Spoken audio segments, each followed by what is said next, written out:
तो सबसे पहले अगर हम आज के टॉपिक्स के बारे में बात करें कि आज की क्लास के हमारे टॉपिक क्या होने वाले हैं, तो पहले हम डिस्कस करेंगे इंट्रोडक्शन के बारे में। चैप्टर का इंट्रो देखेंगे कि हमें ये चैप्टर क्यों पढ़ना है, क्या-क्या चीज़ें हैं हमें जो इसके अंदर डिस्कस करनी है। उसके बाद हम केमिकल रिएक्शन के बारे में पढ़ेंगे क्योंकि चैप्टर का नाम ही है केमिकल रिएक्शन एंड इक्वेशन। हम ये देखेंगे कि केमिकल रिएक्शन क्या होती है, क्या-क्या प्रॉपर्टीज़ होती है किसी रिएक्शन की। उसके बाद जो भी हमारी केमिकल रिएक्शन है, उसको किस तरीके से इक्वेशन की फॉर्म में हम रिप्रेज़ेंट करेंगे, उसके बारे में समझेंगे और लास्ट में हमारा टॉपिक होगा आज के लेक्चर का बैलेंस्ड केमिकल इक्वेशन, जिसमें हम इन्हीं केमिकल इक्वेशन को बैलेंस्ड करना सीखेंगे। केमिकल रिएक्शन के बारे में कितनी तरीके की हमारी केमिकल रिएक्शन होती हैं, सारी केमिकल रिएक्शन के जो फॉर्मूले हैं वो क्या है, कैसे कोई एक रिएक्शन दूसरी रिएक्शन से डिफरेंट है, हम टाइप्स ऑफ केमिकल रिएक्शन में डिस्कस करेंगे। साथ ही साथ हम यहाँ पे 2 अलग से नए टॉपिक के बारे में देखेंगे, वो है एक कोरोजन और एक है हमारी रेंसिडिटी। कोरोजन और रेंसिडिटी हमारे सिलेबस से ऑलरेडी कट हो चुका है, लेकिन ये जो टॉपिक है ये हमारे चैप्टर नंबर 3 के लिए इम्पोर्टेंट है। इस वजह से हमें यहाँ पे उसको कोरोजन और रेंसिडिटी के बेसिक को समझना है। तो अब हम सबसे पहले अपने फर्स्ट टॉपिक यानी टाइप्स ऑफ केमिकल रिएक्शन के बारे में पढ़ेंगे, देखेंगे कितनी तरह की हमारी केमिकल रिएक्शन होती हैं और हर एक केमिकल रिएक्शन को ब्रीफली एक्सप्लेन करेंगे।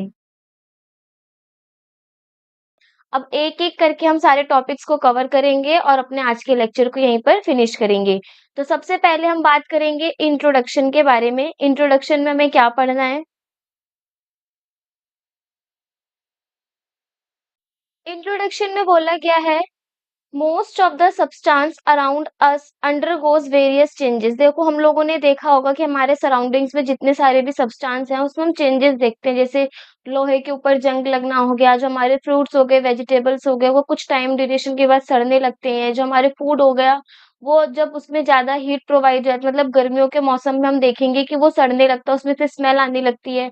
तो वहां पे हम क्या देख रहे हैं, वहां पे हम ये देख रहे हैं कि जो हमारे आसपास के सब्सटेंस हैं, जो भी चीजें हैं, उनमें हम चेंजेस देखने को मिलते हैं, कोई सड़ रहा है, कोई गल रहा है, किसी में फंगस का फॉर्मेशन हो रहा है, किसी में जंग लग रहा है, कोई चीज़ गल रही है। तो वहाँ पे हम क्या देख रहे हैं, सब्सटेंस के अंदर काफ़ी तरह के चेंजेस देख रहे हैं। कुछ चेंजेस कैसे होते हैं, टेम्परेरी होते हैं, मतलब कुछ टाइम ड्यूरेशन के लिए होते हैं, जिसकी वजह से कोई हमारा नया सब्सटेंस नहीं बनता, तो उसको हम बोलते हैं फिजिकल चेंज। देखो, हम लोगों ने ऑलरेडी क्लास 9th में फिजिकल चेंज और केमिकल चेंज के बारे में पढ़ा है, जिसमें हमने ये देखा है, जो फिजिकल चेंज वो चेंजेस होते हैं जिसमें कोई भी सब्सटेंस चेंज होता है, लेकिन उसके चेंज होने की वजह से कोई नया सब्सटेंस नहीं बनता। फॉर एग्जाम्पल अगर हम यहाँ पे बात करें, तो यहाँ पे हम देखेंगे कैंडल का एग्जांपल लेंगे फिजिकल चेंज में। जब हम कैंडल को मेल्ट करते हैं, तो मेल्ट करने के बाद वो दोबारा से किस फॉर्म में आ जाता है? वैक्स की फॉर्म में। क्या हम उस वैक्स की फॉर्म को दोबारा से कैंडल की शेप में चेंज कर सकते हैं? तो इसका आंसर है यस। तो ये कौन सा चेंज है? ये है हमारा यहाँ पे फिजिकल चेंज। क्यों? क्योंकि यहाँ पे हमारा किसी भी तरीके के नए सब्सटेंस की फॉर्मेशन नहीं हुई है, बल्कि चेंज हमें देखने को मिला है। पहले जो कैंडल था उसकी शेप अलग थी, उसका जो स्ट्रक्चर था वो अलग था, उसकी जो हमारी ये बोलेंगे स्टेट थी वो अलग थी। लेकिन जैसे हमने उसको मेल्ट करा, पिघलाया, तो वो वैक्स फॉर्म में चली गई, यानी उसकी स्टेट चेंज हो गई। बट स्टेट चेंज होने से क्या कैंडल में जो वैक्स सब्सटेंस था वो चेंज हुआ है? नहीं हुआ है। मतलब जो हमारा सब्सटेंस पहले था वही सब्सटेंस हमारा बाद में भी है। यहाँ पे हमें टेम्परेरी चेंज देखने को मिलता है। तो ऐसे चेंज को हम क्या बोलते हैं? Physical change. साथ ही साथ हमने क्लास 9th में एक चेंज और पढ़ा था, वो कौन सा चेंज था? केमिकल चेंज, जिसमें हमने ये देखा था कि जो केमिकल चेंज होता है, उसमें हमारे नए सब्सटेंस की फॉर्मेशन होती है। मतलब इसमें हमारा नया सब्सटेंस बनेगा और जिसकी प्रॉपर्टी पहले वाले की प्रॉपर्टी से क्या होगी? एकदम अलग होगी। तो यहाँ पे वही बोला गया है हमसे कि इन सर्टेन अदर चेंजेस, कुछ ऐसे चेंजेस भी होते हैं जिसमें हमारे नए सब्सटेंस बनते हैं, जिसको हम बोलते हैं रिएक्टेंट, और जिसकी मदद से अपनी आइडेंटिटी लॉस करके जो नया प्रोडक्ट हम जो नई चीज़ हमारे पास बन के आएगी उसे हम बोलेंगे प्रोडक्ट। और ये जो चेंज होता है वो होता है हमारा परमानेंट चेंज। इसी वजह से हम इसे क्या बोलते हैं? केमिकल चेंज भी बोलते हैं। देखो यहाँ पे क्या बोला गया है, फॉर एग्जाम्पल मानो हमारे पास एक चीज़ है ए और एक चीज़ है हमारे पास बी। अब उससे क्या होगा, ए और बी से हमारे पास एक नई चीज़ बनी है सी। तो यहाँ पे जो चीज़ मिल रही है, जो हमारे पास पहले है, मतलब जिसको हमने मिक्स कराया है, जिसको हमने रिएक्ट कराया है, उसे हम बोलते हैं रिएक्टेंट। और उन दोनों के रिएक्ट करने के बाद जो हमारे पास न्यू सब्सटेंस मिला है, उसको हम बोलते हैं यहाँ पे प्रोडक्ट। तो ये वही चीज़ बोली गई है, देखो रिएक्टेंट हमारे पास अलग था, प्रोडक्ट हमारे पास अलग था और ये कैसे का चेंज हो गया? ये हो गया हमारा एक परमानेंट चेंज, मतलब इसमें हमारे पास नई चीज़ बनी है, पहले के कंपैरिज़न में मतलब जिस चीज़ को हमने रिएक्ट करवाया था, वही चीज़ हमारी दोबारा रिपीट होकर के नई बनी है, तो ऐसे चेंज को हम बोलते हैं केमिकल चेंज। अब इन्हीं केमिकल चेंज में हम क्या करते हैं, यहाँ पे हम केमिकल्स का यूज़ करते हैं, वैरायटी ऑफ केमिकल्स यहाँ पे हम यूज़ करेंगे, जिसकी मदद से हम यहाँ पे रिएक्शन करवाएँगे। इस वजह से इस चैप्टर का नाम क्या है? Chemical reaction and equation. तो ये पूरा चैप्टर हमारा केमिकल चेंज के ऊपर बेस्ड है, किस तरीके से केमिकल चेंजेस होंगे सब्सटेंस के बीच में, क्या-क्या प्रॉपर्टीज़ होंगी केमिकल चेंजेस की, हमें बस उसी के बारे में पढ़ना है। तो यहाँ पे हुई हमारी इंट्रोडक्शन की बात फिनिश, जिसमें हमने देखा फिजिकल चेंज और केमिकल चेंज के बारे में। अब हम अपने आगे के टॉपिक की तरफ बढ़ते हैं, वो है हमारा केमिकल रिएक्शन।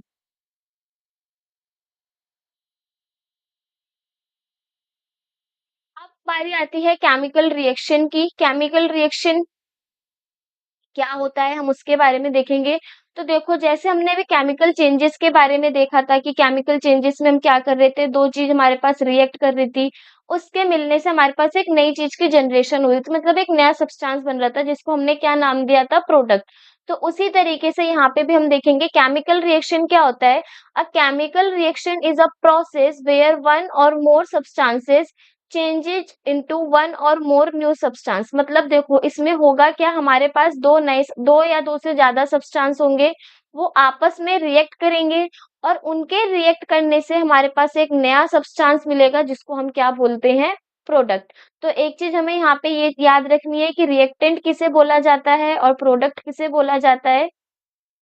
तो जो भी केमिकल रिएक्शन में पार्टिसिपेट करेगा, मतलब जो हमारे सब्सटेंस उसमें रिएक्ट करेंगे, वो होंगे हमारे रिएक्टेंट और जिसकी वजह से हमारे पास एक नया सब्सटेंस मिल के आएगा, जो भी हमारा रिएक्शन के बाद आउटकम निकलेगा उसे हम बोलेंगे प्रोडक्ट। जैसे अगर हम यहाँ पे एग्जांपल दें,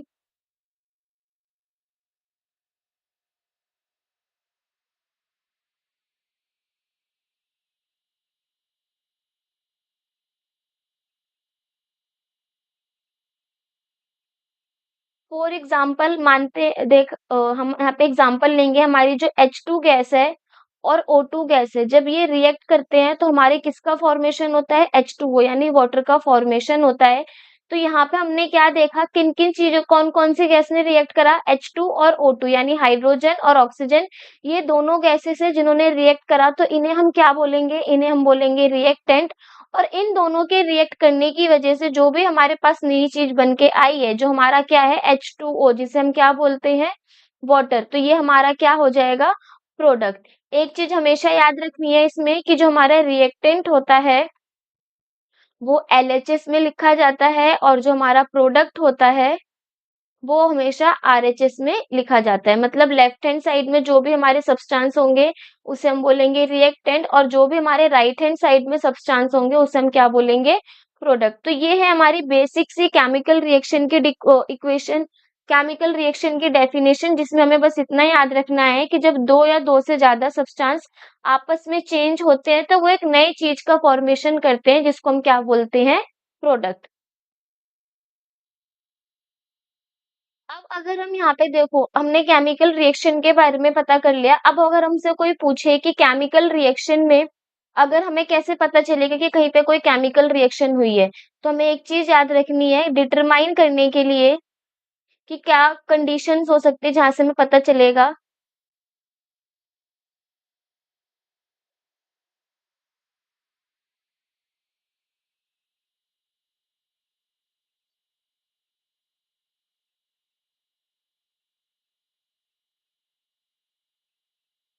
तो यहाँ पे हम देखेंगे कि हमारे पास कुछ कंडीशंस होती हैं, कुछ प्रॉपर्टीज या कैरेक्टरिस्टिक्स होते हैं जिससे हम पता कर सकते हैं कि वहां पे केमिकल रिएक्शन हुई है। तो सबसे पहली जो होगी, अगर कोई भी केमिकल रिएक्शन होगी तो वहां पे हम देखेंगे कि उसके स्टेट में चेंज होगा। स्टेट मतलब या तो वो लिक्विड से गैस में जाएगा या तो फिर वो सॉलिड में जाएगा, मतलब यहाँ पे हम देखेंगे कि उसके कोई ना कोई स्टेट में चेंज देखने को मिलेगा। सेकंड, हम वहाँ पे देखेंगे कि उसका जो कलर है उसमें भी चेंज देखने को मिलेगा। फॉर एग्जांपल कलर का हम यहाँ पे देखते हैं, हमारे पास जो ग्रेप्स होते हैं, अंगूर होते हैं, वो पहले किस कलर के होते हैं? ग्रीन। जैसे-जैसे वो हम सूखना स्टार्ट करते हैं, उसके अंदर वाटर की कंसंट्रेशन कम होती है, वो ग्रीन से किस कलर में चेंज हो जाते हैं? ब्राउनिश शेड में चले जाते हैं। तो वहाँ पे हम देखेंगे कि वहाँ पे भी हमारी केमिकल रिएक्शन हुई है, क्योंकि वहाँ पे जो है कलर का चेंज देखने को मिला है। इसी तरीके से हमारे पास थर्ड एक और कैरेक्टरिस्टिक होती है, वो है हमारी evolution of gas. Evolution of gas में सबसे बेटर एग्जांपल है गैस वगैरह हो गए जिसमें हम रिएक्शंस कराते हैं तो उसमें हमारी फ्यूम्स निकलती हैं किसी में व्हाइट कलर की फ्यूम्स निकलती है, किसी में हमारी गैसेस निकलती हैं। तो ये हमारी हो गई इवोल्यूशन ऑफ गैस के ऊपर। जो हमारा फोर्थ पॉइंट है वो है चेंज इन टेम्परेचर। यहाँ पर हम ये भी देखेंगे कि अगर हमारे पास कोई रिएक्शन होती है तो उसमें भी हमें टेम्परेचर चेंज देखने को मिलता है। तो ये 4 पॉइंट्स हमारे इम्पोर्टेंट है क्योंकि पेपर में पूछे जाते हैं कि कौन-कौन से कैरेक्टरिस्टिक्स हैं या किस तरीके से तुम लोग डिटरमाइन करोगे कि वहाँ पे केमिकल रिएक्शन हुई है। तो 4 पॉइंट हमेशा याद रखने हैं कि सबसे पहला उसकी स्टेट में चेंज होगा, दूसरा उसकी कलर में चेंज होगा, तीसरा उसकी इवोल्यूशन ऑफ गैस होगा रिएक्शन में होने के लिए और चौथा हम यहाँ पे देखेंगे कि उसके टेम्परेचर के अंदर भी चेंज देखने को मिलेगा। तो ये चारों पॉइंट हमें ये डिटरमाइन करेंगे कि वहाँ पे हमें केमिकल रिएक्शन देखने को मिल रही है। अब बारी आती है केमिकल इक्वेशंस की। देखो, वहाँ पे हमने एक एग्जांपल लिया था किसका? वो था twice of H2 plus O2 gives H2O। ठीक है? हमने वहाँ पे ये देखा था कि जब हमारी हाइड्रोजन गैस और जो ऑक्सीजन गैस है, वो रिएक्ट कर रही है तो जो क्या मिल रहा है हमें? वाटर मिल रहा है। अब एक चीज़ बताओ यहाँ पे अगर हम केमिकल रिएक्शन लिखेंगे तो हम फॉर एग्जांपल मान लो अभी हमारे चीज़ पॉइंट हमें पता ही नहीं है। हमने क्या करा? हमें इतना पता है कि जब हम हाइड्रोजन गैस को और ऑक्सीजन गैस को रिएक्ट कराएँगे तो हमारा किसका फॉर्मेशन होगा? वाटर का फॉर्मेशन होगा। सेम इसी तरीके से अब हर बार तो हम इस तरीके से अपनी जो स्टेटमेंट है उसको नहीं लिख सकते वर्ड्स की फॉर्म में। तो हमने क्या करा उन केमिकल्स को लिखने के लिए उनके एलिमेंट्स के सिंबल का यूज़ करा। जैसे हाइड्रोजन को सिंबल क्या होता है? हाइड्रोजन का सिंबल हो गया हमारा H, ऑक्सीजन का सिंबल क्या हो गया? ओ। तो यहाँ पे हमने वही करा हाइड्रोजन गैस है तो उसको हमने H2 रिप्रेजेंट करा, ऑक्सीजन को हमने O2 रिप्रेजेंट करा, जिससे हमारा किसका फॉर्मेशन हो गया? वाटर का फॉर्मेशन हो गया। अभी हम लोग यहाँ ये जो मैं 2 मेंशन कर रही हूँ उसके बारे में इतना नोटिस नहीं करेंगे, इसको भी समझाया जाएगा कि यहाँ पे 2 ही क्यों आया, 3 और 4 क्यों नहीं आया। बस अभी हमें इतना याद रखना है कि जब हम H2 गैस और O2 गैस को रिएक्ट करा रहे हैं, तो हमारा वाटर का फॉर्मेशन हो रहा है। अब हमने क्या करा यहाँ पे जो भी हमारी केमिकल रिएक्शन हो रही थी, यानी जो हमारा हाइड्रोजन और ऑक्सीजन रिएक्ट करके वाटर की फॉर्मेशन कर रहा था, हमने उसी केमिकल रिएक्शन को एक इक्वेशन की फॉर्म में लिख दिया। इक्वेशन में हम क्या करते हैं चीज़ों को बहुत छोटा अमाउंट में या फिर बहुत छोटी करके लिखते हैं ताकि वो हमें ज़्यादा लेंथी ना पड़े और ईज़िली समझ में आए। तो हमने भी यहाँ पर वही किया है, जो भी हमारी केमिकल रिएक्शन हो रही थी उसको उसके फॉर्मूले के बेस पे इक्वेट कर दिया है। तो केमिकल रिएक्शन इक्वेशन की अगर हम डेफिनेशन देखें तो उसमें बोला गया है the representation of chemical reaction यानी केमिकल रिएक्शन को रिप्रेजेंट करना किस फॉर्म में? फॉर्मूले की फॉर्म में। हाइड्रोजन का फॉर्मूला क्या था? H। एलिमेंट का सिंबल H था लेकिन जब हम हाइड्रोजन गैस की फॉर्मेशन करते हैं तो वो H2 हो जाता है। सेम जो हमारा ऑक्सीजन का एलिमेंट है उसका जो सिंबल है वो O है। लेकिन जब वो हमारी गैस की फॉर्मेशन करता है तो वो O2 हो जाता है। तो वही हमने किया है कि केमिकल रिएक्शन में हम उसके फॉर्मूले के बेसिस पे रिप्रेजेंट करेंगे जो भी हमारे रिएक्टेंट और प्रोडक्ट उसमें प्रेजेंट होंगे। और साथ ही साथ जो हमारे रिएक्टेंट और प्रोडक्ट हैं उनको सेपरेट करने के लिए हम किसका यूज करते हैं? एरो मार्क का। मतलब जो हमने यहाँ पे ये एरो को यूज किया है इसका यूज करके हम रिएक्टेंट को अलग मेंशन करते हैं और प्रोडक्ट को अलग मेंशन करते हैं। और इस फॉर्मेशन में जो भी हमारा फॉर्मूला के हिसाब से इक्वेशन बन रही है केमिकल की, उसी को हम क्या बोलते हैं? केमिकल इक्वेशन बोलते हैं। अब बारी आती है हमारे पास नेक्स्ट टॉपिक की, वो है बैलेंस्ड इक्वेशन। अभी हमने केमिकल इक्वेशन के बारे में पढ़ा कि केमिकल इक्वेशन क्या होती है। अब हम पढ़ेंगे बैलेंस्ड इक्वेशन के बारे में कि बैलेंस्ड केमिकल इक्वेशन क्या होती है, किस तरीके से उसको बैलेंस किया जाता है। तो हम यहाँ पे देखेंगे हमारे पास एक लॉ होता है जिसे हम बोलते हैं लॉ ऑफ कंजर्वेशन ऑफ मास।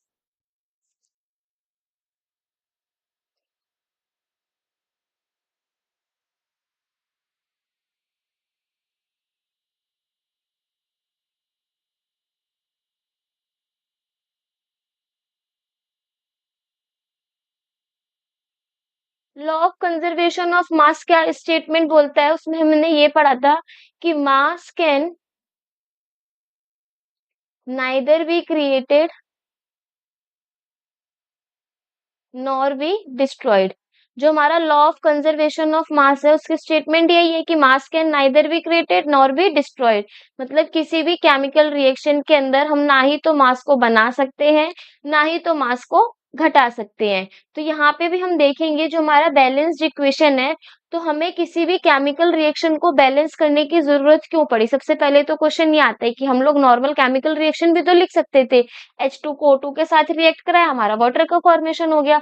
क्यों हमें नीड पड़ी उस इक्वेशन को बैलेंस करने की? तो हमें वहां पे मेंशन करना पड़ेगा according to law of conservation of mass, mass can neither be created or nor be destroyed in a chemical reaction. मतलब ना ही तो मास हमारा बनता है, ना ही मास हमारा कम होता है किसी भी केमिकल रिएक्शन के दौरान।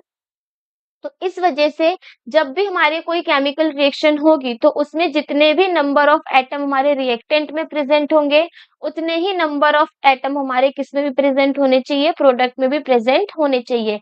इसी वजह से हमें इक्वेशन को क्या करने की जरूरत पड़ी? बैलेंस करने की जरूरत पड़ी। तो यहाँ पे हमारी स्टेटमेंट में भी यही बोला गया है, the same number of atoms of each element on LHS and RHS। मतलब जितने नंबर ऑफ एटम हमारे रिएक्टेंट में प्रेजेंट होंगे, उतने ही हमारे नंबर ऑफ एटम प्रोडक्ट में भी प्रेजेंट होने चाहिए। तभी हमारी इक्वेशन कैसी होगी? बैलेंस्ड केमिकल इक्वेशन कहलाएगी। जैसे अगर हम यहाँ पे कुछ एग्जांपल्स ले बैलेंस्ड इक्वेशन की, फॉर एग्जांपल सबसे पहले यहाँ पे हम देखेंगे,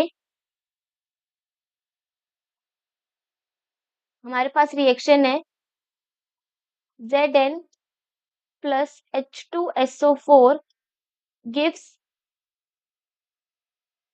ZnSO4 प्लस H2। मतलब देखो, Zn हो गया हमारा जिंक, H2SO4 हो गया हमारा सल्फ्यूरिक एसिड। जब हमने जिंक को सल्फ्यूरिक एसिड के साथ रिएक्ट करवाया तो हमने देखा जो हमारे पास प्रोडक्ट आया वो क्या है? ZnSO4 यानी जिंक सल्फेट और साथ में हाइड्रोजन गैस। अब हम यहाँ पे देखेंगे कि जो भी हमारे एलिमेंट प्रेजेंट हैं LHS में और RHS में, क्या दोनों जगह उनके नंबर ऑफ एटम सेम है? तो अब हम उसको काउंट करने के लिए कैसे करेंगे? जो जो हमारे इसमें एलिमेंट प्रेजेंट है पहले हम उसके सिंबल को रिप्रेजेंट करेंगे। जैसे Zn हमारा जिंक हो गया, H से हमारा हाइड्रोजन हो गया, S से हमारा सल्फर हो गया और O से हमारा हो गया ऑक्सीजन। उसके बाद हम यहाँ पे साइड्स को मेंशन करेंगे LHS और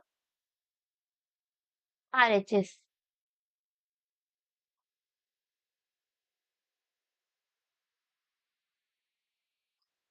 अब बारी आती है नंबर्स को काउंट करने की। तो सबसे पहले अगर हम यहाँ जिंक के बारे में देखें,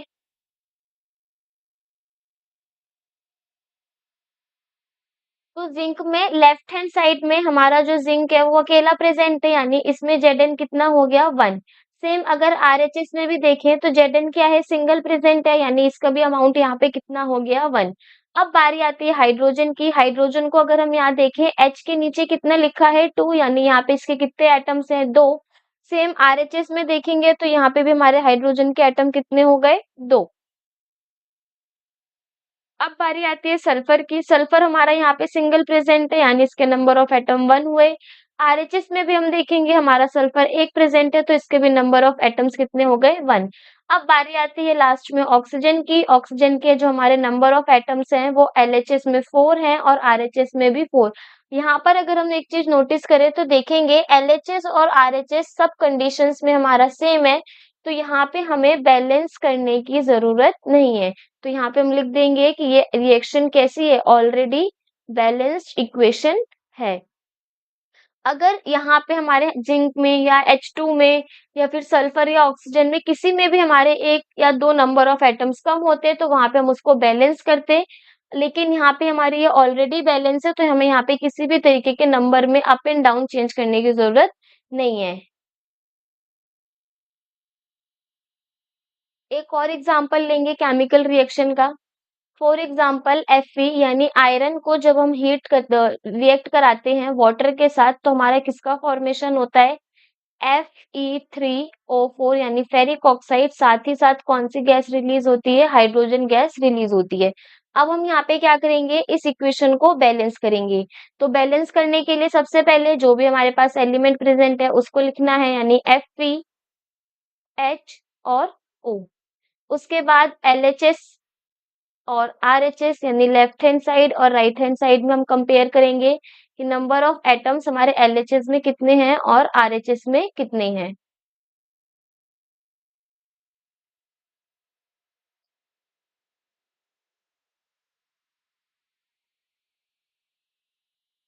LHS में अगर हम Fe को काउंट करें तो Fe है हमारा 1, वहीं RHS में अगर हम Fe यानी आयरन को देखें तो उसके नीचे 3 रिप्रेजेंट है, यानी यहाँ पे ये कितने हो गए? 3। हाइड्रोजन के बारे में अगर हम देखें,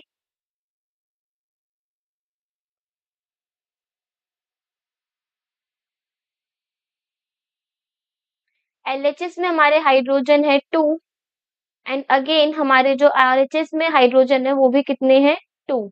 ऑक्सीजन को अगर हम काउंट करें, एलएचएस में है 1 और आरएचएस में है कितने? 4।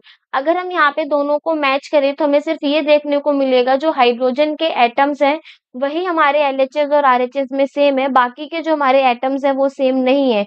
तो इस कंडीशन में अब हमें क्या करनी पड़ेगी? इक्वेशन को बैलेंस करना पड़ेगा। तो इक्वेशन को बैलेंस करने के लिए हम क्या करेंगे? यहाँ पे इसको नंबरिंग से मल्टीप्लाई करेंगे। जैसे एलएचएस में हमारे पास एक ही एटम प्रेजेंट है और आरएचएस में हमारे पास 3 एटम प्रेजेंट है। तो एलएचएस को आरएचएस के बराबर करने के लिए हम क्या करेंगे? जो हमारे पास एलएचएस में Fe के पार्टिकल है उसको 3 से मल्टीप्लाई कर देंगे, तो ये कितना हो जाएगा? 3। यानी जो Fe है उसके आगे हमें क्या लगाना पड़ेगा? 3। तो ये हो गया हमारा 3Fe। अब देखेंगे तो हमारा Fe भी टोटल हो गया, मतलब इक्वल इक्वल हो गया, हाइड्रोजन भी इक्वल हो गया। अब लास्ट बचता है हमारे पास ऑक्सीजन। ऑक्सीजन में हमारे पास एलएचएस में 1 है और आरएचएस में 4। तो हम देखेंगे रिएक्टेंट में हम किससे मल्टीप्लाई करेंगे? 4 से। तो ऑक्सीजन भी कितना हो जाएगा? 4। अब हमें क्या करना है? अब हमें जब हमारी इक्वेशन पूरी बैलेंस हो जाए तो दोबारा से हम रीचेक करेंगे ये देखने के लिए कि हमारे नंबर के ऐड करने से क्या किसी और नंबर के किसी और एलिमेंट के नंबर ऑफ एटम्स में कोई फर्क पड़ रहा है या नहीं। अब अगर हम काउंट करें तो यहाँ पे हमारे Fe हो गए 3, आरएचएस में भी Fe हो गए 3। यहाँ पे अगर हम हाइड्रोजन को काउंट करें तो हाइड्रोजन हो गए हमारे टोटल 8, यानी 4 हाइड्रोजन एंड मल्टीप्लाई बाय 2। देखो अगर हमारे पास 4H2 लिखा है इसका मतलब जो हाइड्रोजन के पार्टिकल्स है वो कितने हैं? 4 मल्टीप्लाई बाय 2 यानी टोटल 8 टोटल 8 एटम्स। तो यहाँ पे हो गए हमारे हाइड्रोजन 8, लेकिन यहाँ पे हमारे हाइड्रोजन कितने हैं? 2। तो इस कंडीशन में हम क्या करेंगे? हम जो आरएचएस है उसमें किससे मल्टीप्लाई कर देंगे? उसको 4 से मल्टीप्लाई कर देंगे, जिससे वो कितना हो जाएगा? 8। यानी H2 के आगे क्या लग जाएगा? हमारा 4 लग जाएगा। तो यहाँ पे हम देखेंगे फिर उससे हमारा जो हाइड्रोजन है वो एलएचएस और आरएचएस दोनों साइड में क्या हो जाएगा? इक्वल हो जाएगा। अब इसी तरीके से अगर हम ऑक्सीजन को काउंट करें तो ऑक्सीजन हमारे पास एलएचएस में है 4 और आरएचएस में भी कितने हैं? 4। तो इस तरीके से ये हमारी कैसी इक्वेशन हो गई? ये हो गई अब हमारी balanced chemical equation.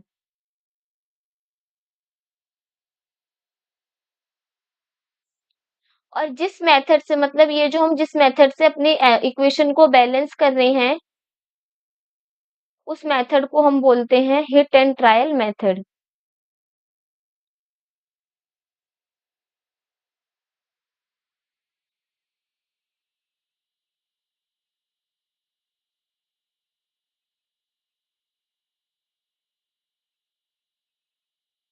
Next equation हम यहाँ पे लेंगे, जैसे हमारे पास गिवन है अब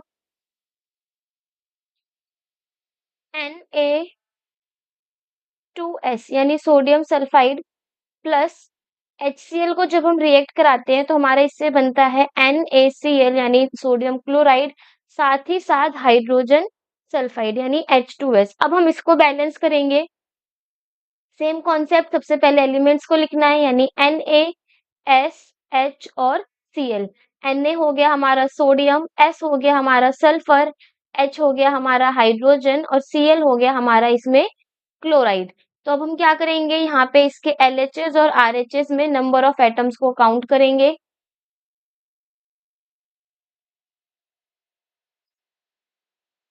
Na हमारा LHS में 2 नंबर ऑफ एटम है, वहीं RHS में है 1। सल्फर के नंबर ऑफ एटम LHS में है 1 और RHS में भी कितने हैं, 1। हाइड्रोजन के एटम LHS में है 1 और RHS में है हमारे 2। क्लोरीन के एटम LHS में है 1 और RHS में भी कितने हैं, 1।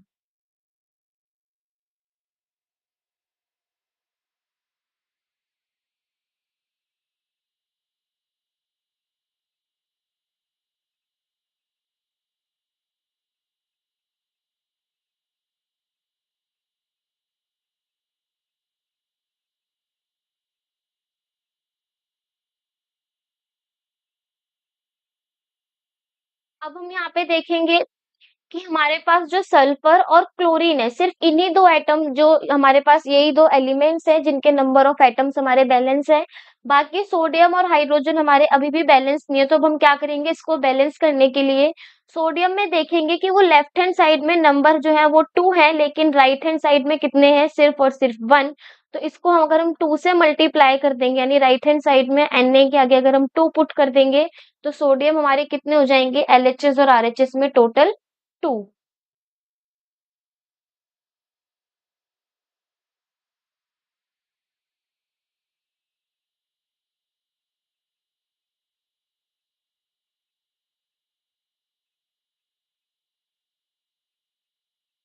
वहीं अगर हम हाइड्रोजन को देखें, हाइड्रोजन हमारे LHS में 1 प्रेजेंट है, लेकिन जो हमारे RHS है उसमें 2 प्रेजेंट है। तो हम क्या करेंगे, LHS में मल्टीप्लाई कर देंगे 2 से, यानी इसके आगे हम क्या पुट कर देंगे, 2 को पुट कर देंगे। अब हमें क्या करना है, हमने अपने जो हमारे पास एलिमेंट बैलेंस नहीं थे, उनके आगे हमने उनके नंबर ऑफ कोफिशिएंट से मल्टीप्लाई किया है। अब हम दोबारा से इसको अगर काउंट करें तो हम देखेंगे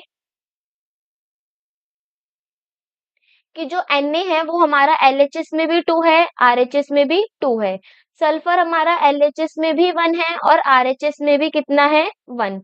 सेम अगर वहां पे हम देखें, हाइड्रोजन हमारा LHS में भी 2 है और RHS में भी 2 है। क्लोरीन भी हमारा LHS में 2 है और RHS में भी 2 है, यानी यहाँ पे हमारी इक्वेशन कैसी हो गई, बैलेंस्ड हो गई। क्यों? क्योंकि हमारे दोनों साइड्स नंबर ऑफ एटम्स कैसे हो रहे हैं, सेम हो रहे हैं। नेक्स्ट एक और हम बैलेंस करेंगे इक्वेशन को।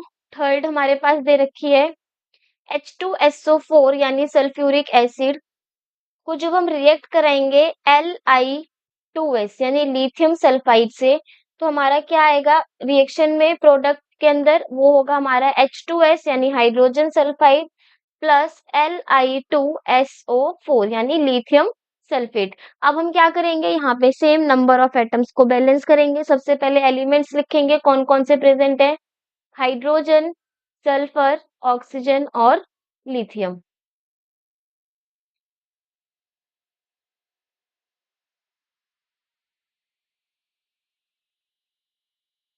LHS में हमारे हाइड्रोजन है 2, RHS में भी है 2। सल्फर जो है LHS में है हमारे टोटल 2 और RHS में भी है हमारे 2।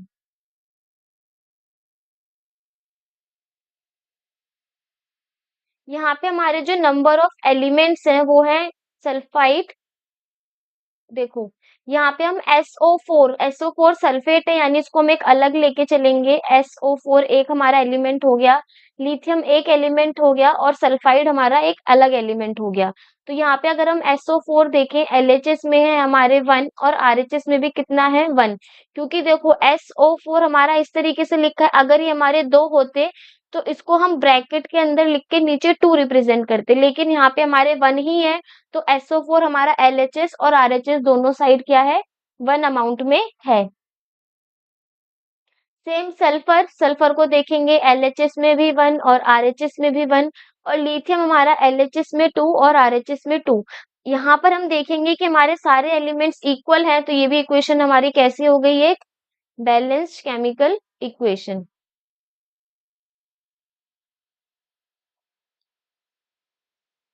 बारी आती है हमारी नेक्स्ट टॉपिक की इन्फॉर्मेटिव इक्वेशन। इन्फॉर्मेटिव इक्वेशन का क्या मतलब है? देखो, अभी तक हमने क्या करा? अभी तक सिर्फ हमने नॉर्मल इक्वेशंस को बैलेंस किया है, इक्वेशन को रिप्रेजेंट करने का तरीका देखा है कि एलएचएस और आरएचएस में हम कौन-कौन सी इक्वेशन में एलएचएस में क्या रखते हैं, आरएचएस में क्या रखते हैं। अब हम देखेंगे कि इन रिएक्शन के साथ-साथ हम कई क्वेश्चंस में कुछ इन्फॉर्मेशन भी देखते हैं। इन्हीं रिएक्शन को जब हम लिखते हैं तो वहाँ पे साइड में हमें कुछ इन्फॉर्मेशन भी दी होती है। वो होती क्या है? सबसे पहले हम कुछ सिंबल्स देखेंगे कि वो सिंबल क्या है और उनका क्या मतलब है। उसके बाद हम देखेंगे कि ये किस तरीके से हमारी केमिकल रिएक्शन में पार्टिसिपेट करते हैं।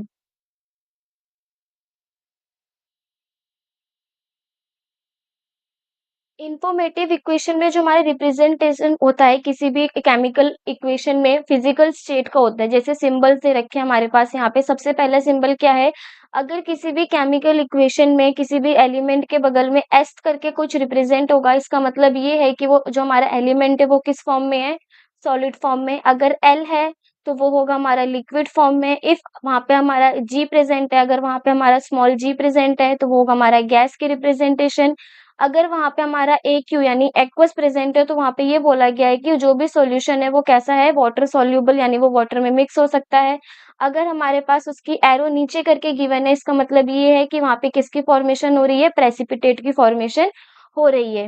Reaction condition such as temperature, pressure, catalyst indicate above और बिलो द एरो। देखो, जो भी हमारे पास वहाँ पे एरो गिवन होता है इक्वेशन के अंदर इस तरीके से, इस एरो के ऊपर हमारा कोई भी कैटेलिस्ट हो सकता है, किसी भी तरीके का टेम्परेचर और प्रेशर यहाँ पर हमारे रिप्रेजेंट होता है। दूसरा दे रखा है हमारे पास इसी में लास्ट में, वो है हमारा हीट। हीट के लिए हम किसका रिप्रेजेंट करते हैं? ट्राइंगल का। तो ये यहाँ पे हमारी कुछ सिंबल्स हैं, कुछ इक्वेशन, कुछ रिप्रेजेंटेशन है जो हमारी हर एक केमिकल रिएक्शन में फिजिकल स्टेट को रिप्रेजेंट करती हैं।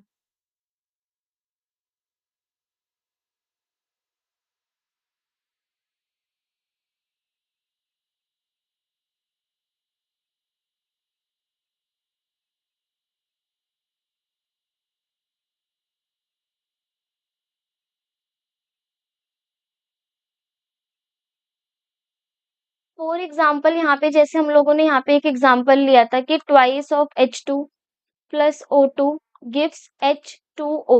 यहाँ पे हम देखेंगे कि H2 भी हमारी गैस है, O2 भी हमारी गैस है, लेकिन जो हमारा फॉर्मेशन हो रहा है वो किसका हो रहा है? वाटर का हो रहा है। तो यहाँ पे हम देखेंगे कि हर एक एलिमेंट के बगल पे हमारी क्या दे रखी है? इक्वेशन के बगल में हमारी वहाँ पे स्टेट दे रखी है कि वो किस स्टेट में हमारा प्रेजेंट है। अब हमारे पास कुछ यहाँ पे एग्जांपल्स हैंगे कि किस-किस क्या-क्या इफेक्ट्स हो सकते हैं किसी भी केमिकल रिएक्शन में। तो सबसे पहला दे रखा है इवोल्यूशन ऑफ गैस। मतलब यहाँ पे हम ऐसी केमिकल रिएक्शन के बारे में बात करेंगे जिसमें हमारी गैस की इवोल्यूशन होगी, मतलब गैस निकलेगी। तो यहाँ पे हमारे पास जैसे एग्जांपल हो सकते हैं इवोल्यूशन ऑफ गैस में, अगर हम Zn को सल्फ्यूरिक एसिड के साथ रिएक्ट कराएंगे यानी H2SO4 के साथ रिएक्ट कराएंगे, तो वहां पे हम देखेंगे कि जो हमारा प्रोडक्ट होगा वो होगा ZnSO4 और साथ ही साथ कौन सी गैस रिलीज होगी? हमारी H2 गैस रिलीज होगी। इसी तरीके से अगर हम और यहाँ पे इक्वेशंस के बारे में बात करें, अगर हम यहाँ पे सोडियम सल्फाइड को रिएक्ट कराते हैं किसके साथ? ट्वाइस ऑफ हाइड्रोक्लोरिक एसिड के साथ, तो हम देखेंगे हमारा NaCl यानी सॉल्ट का फॉर्मेशन होता है और साथ ही साथ हमारी हाइड्रोजन सल्फाइड गैस का क्या होता है? इवोल्यूशन। अगर हम गैस के साइड में इस तरीके से एरो को रिप्रेजेंट करेंगे तो इसका मतलब ये है कि उसमें से हमारी वो गैस रिलीज हो रही है केमिकल रिएक्शन के टाइम पे।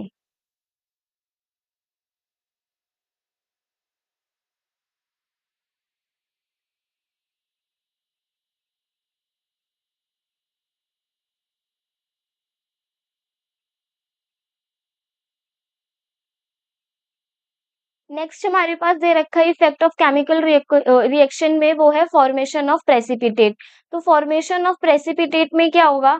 अगर हम FeCl3 हम एग्जांपल लें, अगर हम FeCl3 को रिएक्ट कराएंगे थ्राइस ऑफ NH4OH के साथ यानी अमोनियम हाइड्रोक्साइड के साथ, तो यहाँ पे हम देखेंगे कि हमारा फॉर्मेशन होगा FeOH3 यानी फेरिक हाइड्रोक्साइड। साथ ही साथ 3NH4Cl के साथ, ठीक है? जहाँ पे हम ये देखेंगे जो FeOH3 है वो क्या हो जाएगा, सेटल डाउन हो जाएगा। ये हमारा किसका सिंबल होता है? ये अभी हमने देखा ये हमारा किसको रिप्रेजेंट करता है? प्रेसिपिटेट के फॉर्मेशन को रिप्रेजेंट करता है। तो जब हम FeCl3 को थ्राइस ऑफ NH4OH यानी अमोनियम हाइड्रोक्साइड के साथ रिएक्ट कराएंगे, तो हमारा फेरिक हाइड्रोक्साइड और साथ ही साथ अमोनियम क्लोराइड की फॉर्मेशन होगी।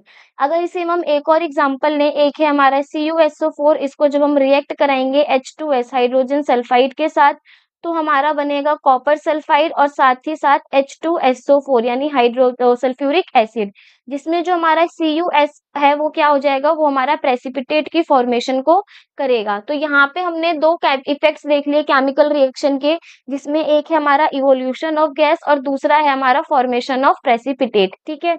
अब हम आगे के इफेक्ट्स देखेंगे कि और क्या-क्या इफेक्ट्स हो सकते हैं किसी भी केमिकल रिएक्शन के टाइम पे।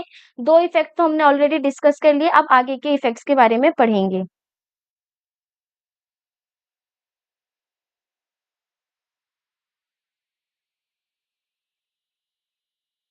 नेक्स्ट है हमारे पास इसमें चेंज ऑफ कलर। अगर हम चेंज ऑफ कलर के बारे में बात करें, किसी केमिकल रिएक्शन में किस तरीके से कलर में चेंज होगा, तो यहाँ पे हमारे पास क्या दे रखा है,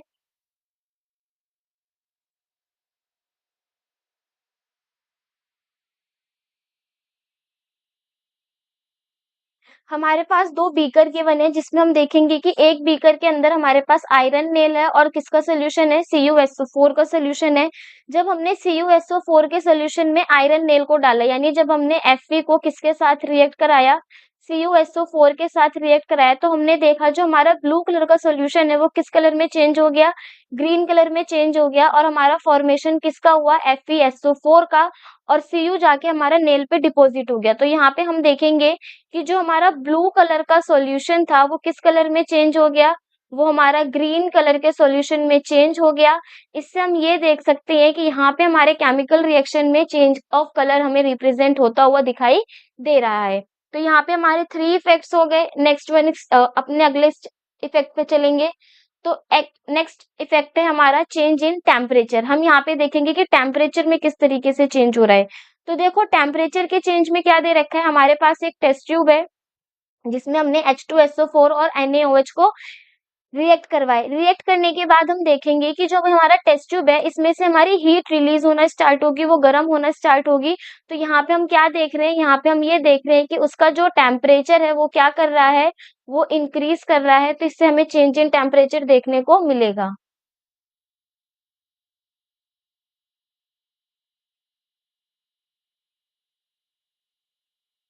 नेक्स्ट हमारे पास इसमें इफेक्ट में है केमिकल रिएक्शन के, वो है ऑर्डर चेंज।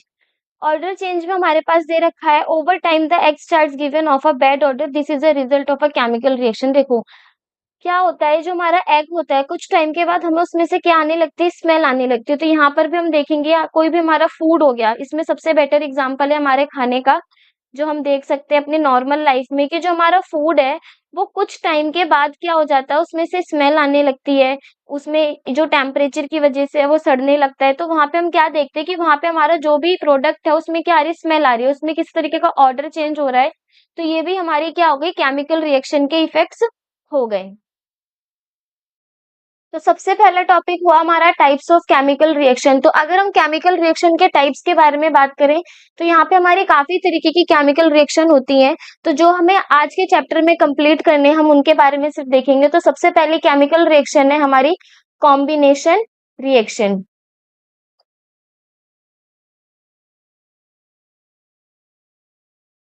दूसरी केमिकल रिएक्शन है हमारी डीकम्पोजिशन रिएक्शन।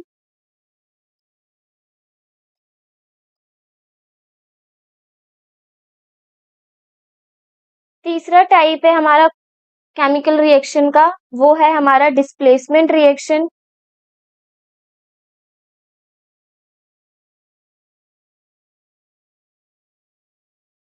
फोर्थ है हमारा इसमें double displacement reaction.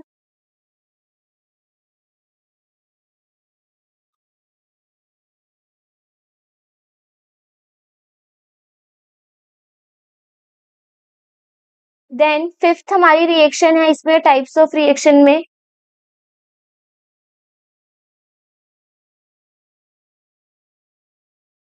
Neutralisation reaction. Sixth है हमारे पास एक्सोथर्मिक रिएक्शन।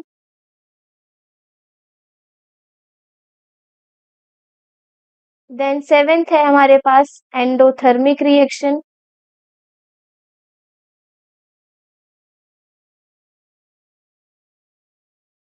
एट्थ हमारे पास इसमें रिएक्शन है ऑक्सीडेशन रिडक्शन रिएक्शन।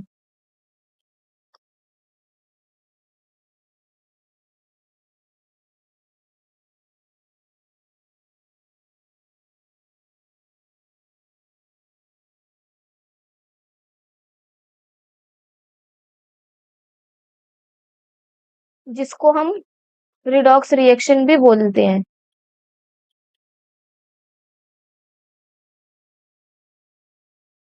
तो ये है हमारी टाइप्स ऑफ केमिकल रिएक्शन। सबसे पहली केमिकल रिएक्शन कौन सी है? वो है हमारी कॉम्बिनेशन रिएक्शन। दूसरी हो गई हमारी डीकम्पोजिशन रिएक्शन। तीसरी है डिस्प्लेसमेंट रिएक्शन। चौथी है डबल डिस्प्लेसमेंट रिएक्शन। पांचवी है हमारी न्यूट्रलाइजेशन रिएक्शन। सिक्स्थ है हमारी एक्सोथर्मिक रिएक्शन। सेवेंथ है एंडोथर्मिक रिएक्शन एंड एट्थ है हमारी ऑक्सीडेशन रिडक्शन रिएक्शन, जिसको हम रिडॉक्स रिएक्शन भी बोलते हैं। अब हम क्या करेंगे, अब हम एक एक करके इन्हीं केमिकल रिएक्शंस के बारे में देखेंगे, किस तरीके से कौन सी केमिकल रिएक्शन होती है और क्या क्या प्रॉपर्टीज है इन केमिकल रिएक्शंस की।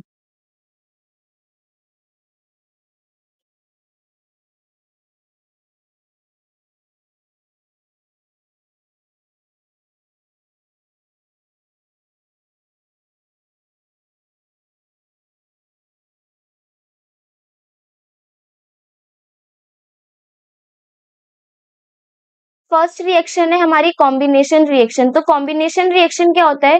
जब हमारे दो सब्सटेंस या फिर दो रिएक्टेंट आपस में कंबाइन होते हैं और उसके कंबाइन की वजह से कोई एक सिंगल प्रोडक्ट बनता है, तो उसे हम क्या बोलते हैं?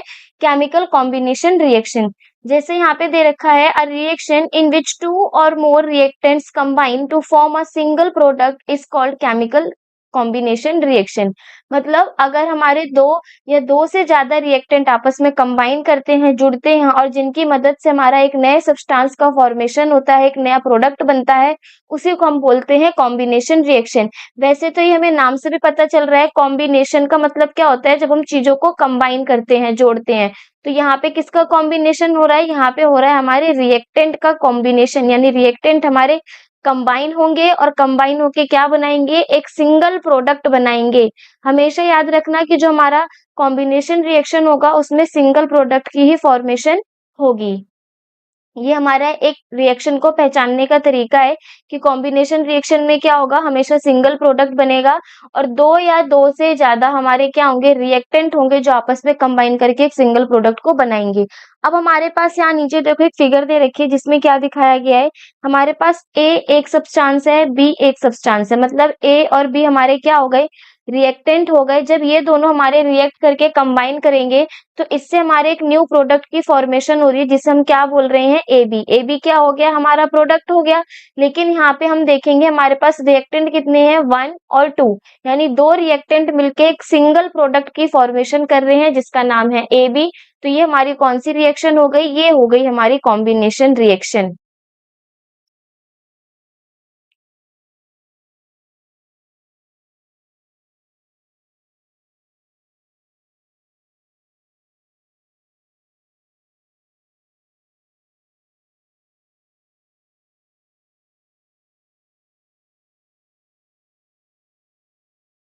अब अगर हम कॉम्बिनेशन रिएक्शन के एग्जाम्पल के बारे में बात करें कि कॉम्बिनेशन रिएक्शन के एग्जाम्पल क्या होंगे, तो देखो हमारे बुक में जो एनसीईआरटी है उसमें हमारे पास एक एक्टिविटी दी गई है। उसमें ये बोला गया है कि मैग्नीशियम रिबन को बर्न करने से पहले उसको हम क्लीन अप क्यों करते हैं, मतलब उसके जो ऊपर की इम्प्योरिटीज है उसको क्यों हटाते हैं। तो यहाँ पे हम देखेंगे, देखो जब मैग्नीशियम रिबन हमारा किसकी फॉर्म में आता है? ऑक्सीजन की प्रेजेंस में आता है, तो हमारे किसकी फॉर्मेशन करता है? एमजीओ की। एमजीओ क्या है? Magnesium oxide. इसमें क्वेश्चन ये आता है कि मैग्नीशियम को जब ऑक्सीजन की प्रेजेंस में बर्न करने करते हैं, तो बताओ किसका फॉर्मेशन होता है? तो हमें यहाँ पे लिखना होगा कि जब हम मैग्नीशियम को ऑक्सीजन की प्रेजेंस में बर्न करते हैं, तो हमारे पास किसका फॉर्मेशन होता है? मैग्नीशियम ऑक्साइड का।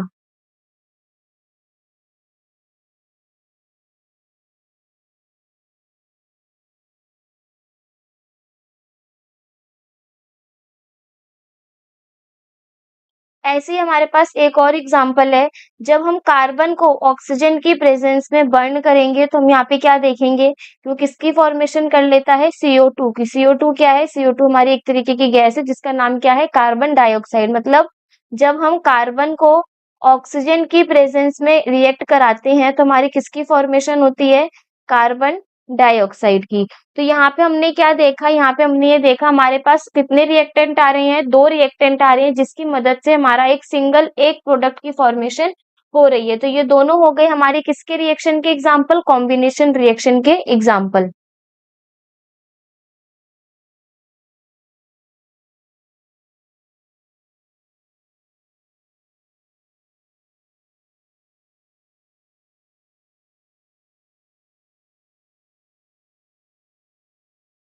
सेकेंड रिएक्शन है हमारी डीकम्पोजिशन रिएक्शन। तो डीकम्पोजिशन रिएक्शन में क्या होगा, हमने कॉम्बिनेशन रिएक्शन में देखो, कॉम्बिनेशन का जिस तरीके से हमने नाम से पता किया था वैसे हम डीकम्पोजिशन का भी देखेंगे।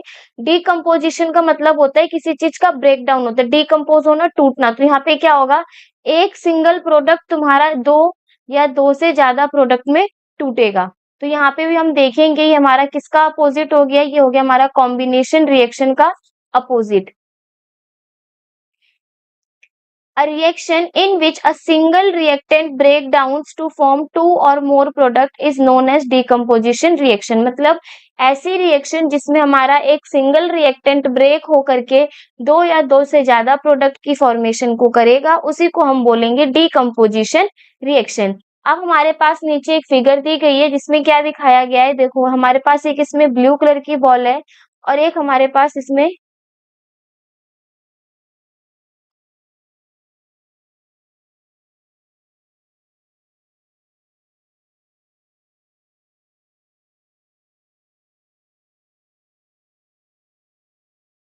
एक है हमारे पास इसमें रेड कलर की बॉल। तो यहाँ पे हम देखेंगे कि ये जो हमारा मानो ए और बी, ये क्या है, हमारा रिएक्टेंट है, ठीक है। अब क्या होगा डीकम्पोजिशन रिएक्शन में, ये जो हमारे ए और बी कलर की बॉल्स है, बॉल्स के थ्रू हमें इजिली समझ में आएगा, ए और बी जो बॉल है वो कंबाइन होकर के एक रिएक्टेंट की फॉर्मेशन कर रहे हैं। लेकिन जब डीकम्पोजिशन रिएक्शन होता है तो ये जो हमारा सिंगल रिएक्टेंट है ये ब्रेक डाउन हो जाता है दो या दो से ज्यादा प्रोडक्ट्स में। यानी जो रिएक्टेंट ए बी है ये ब्रेक डाउन हो जाएगा ए प्लस बी में। मतलब यहाँ पे हमारे कितने प्रोडक्ट्स आ रहे हैं, टोटल 2 प्रोडक्ट्स आ रहे हैं। इस वजह से कौन सी रिएक्शन हो गई, डीकम्पोजिशन रिएक्शन में। तो यहाँ पे अगर हम डिकम्पोजिशन रिएक्शन को पहचानने का तरीका देखें तो कॉम्बिनेशन रिएक्शन में क्या हो रहा था, कॉम्बिनेशन रिएक्शन में प्रोडक्ट क्या था, सिंगल था। लेकिन जब हम यहाँ पे डिकम्पोजिशन रिएक्शन के बारे में बात करेंगे तो डिकम्पोजिशन रिएक्शन में हमारा रिएक्टेंट सिंगल होगा। ये हमारा एक ट्रिक होती है जिससे हम पहचानते हैं डिकम्पोजिशन और कॉम्बिनेशन रिएक्शन के बीच में डिफरेंस। तो ना वैसे तो ये हमें नाम से क्लियर हो जाता है, कॉम्बिनेशन मतलब कंबाइन होगा, वहां पे जो हमारा प्रोडक्ट होगा वो कंबाइन होगा, और डिकम्पोजिशन में प्रोडक्ट हमारा ब्रेक डाउन होगा, मतलब दो या दो से ज्यादा मिलेंगे। लेकिन एक ये तरीका होता है जिससे हम कॉम्बिनेशन और डिकम्पोजिशन को आसानी से पहचान सके, जिसमें हम देखेंगे कि जो कॉम्बिनेशन रिएक्शन है उसमें हमारा जो प्रोडक्ट बनेगा वो सिंगल होगा, और वहीं डीकम्पोजिशन रिएक्शन में जो हमारा रिएक्टेंट होगा वो सिंगल होगा। ये हमारा डीकम्पोजिशन और कॉम्बिनेशन में एक छोटा सा डिफरेंस है जो हमें याद रखना है।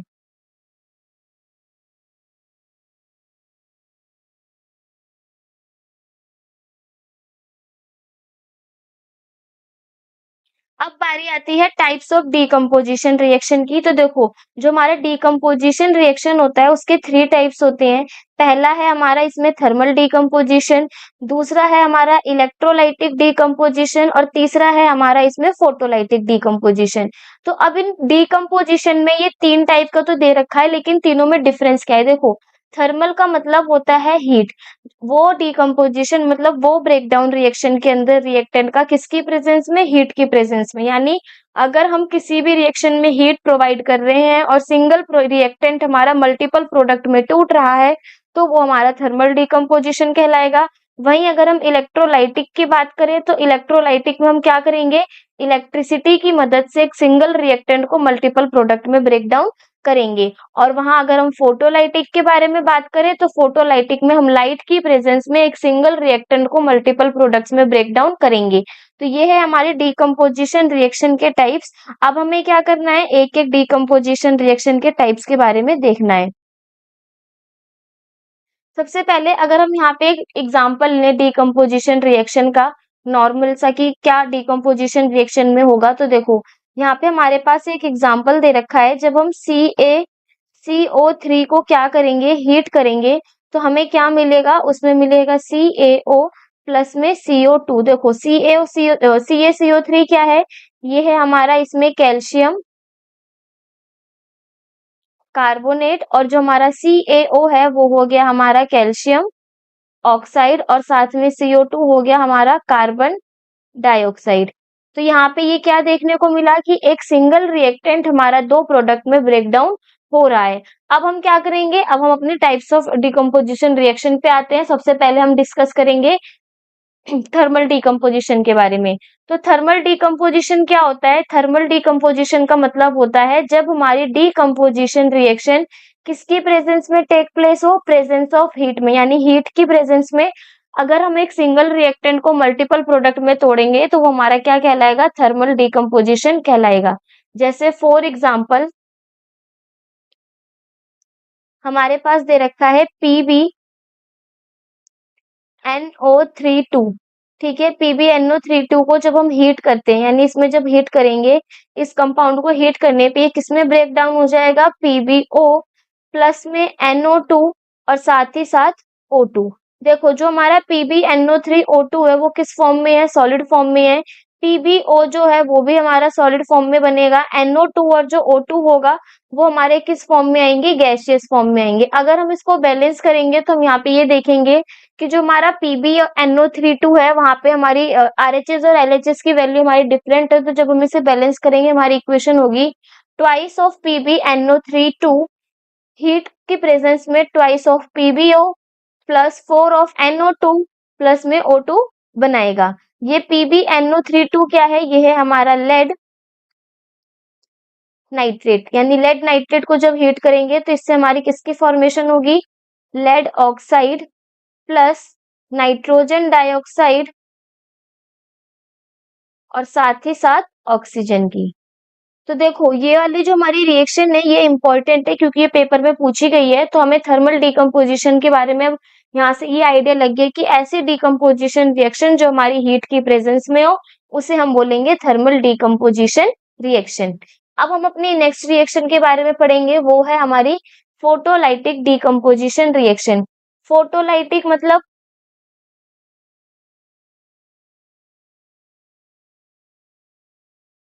जो हमारी लाइट की प्रेजेंस में हो। तो यहाँ पे भी लिखा गया है, क्या बोला गया है, decomposition reaction taking place in the presence of light. मतलब लाइट की प्रेजेंस में हम अगर डिकम्पोजिशन रिएक्शन को करते हैं तो वो हमारा क्या कहलाएगा, फोटोलाइटिक डिकम्पोजिशन कहलाएगा। अगर हम इसके एग्जाम्पल के बारे में देखें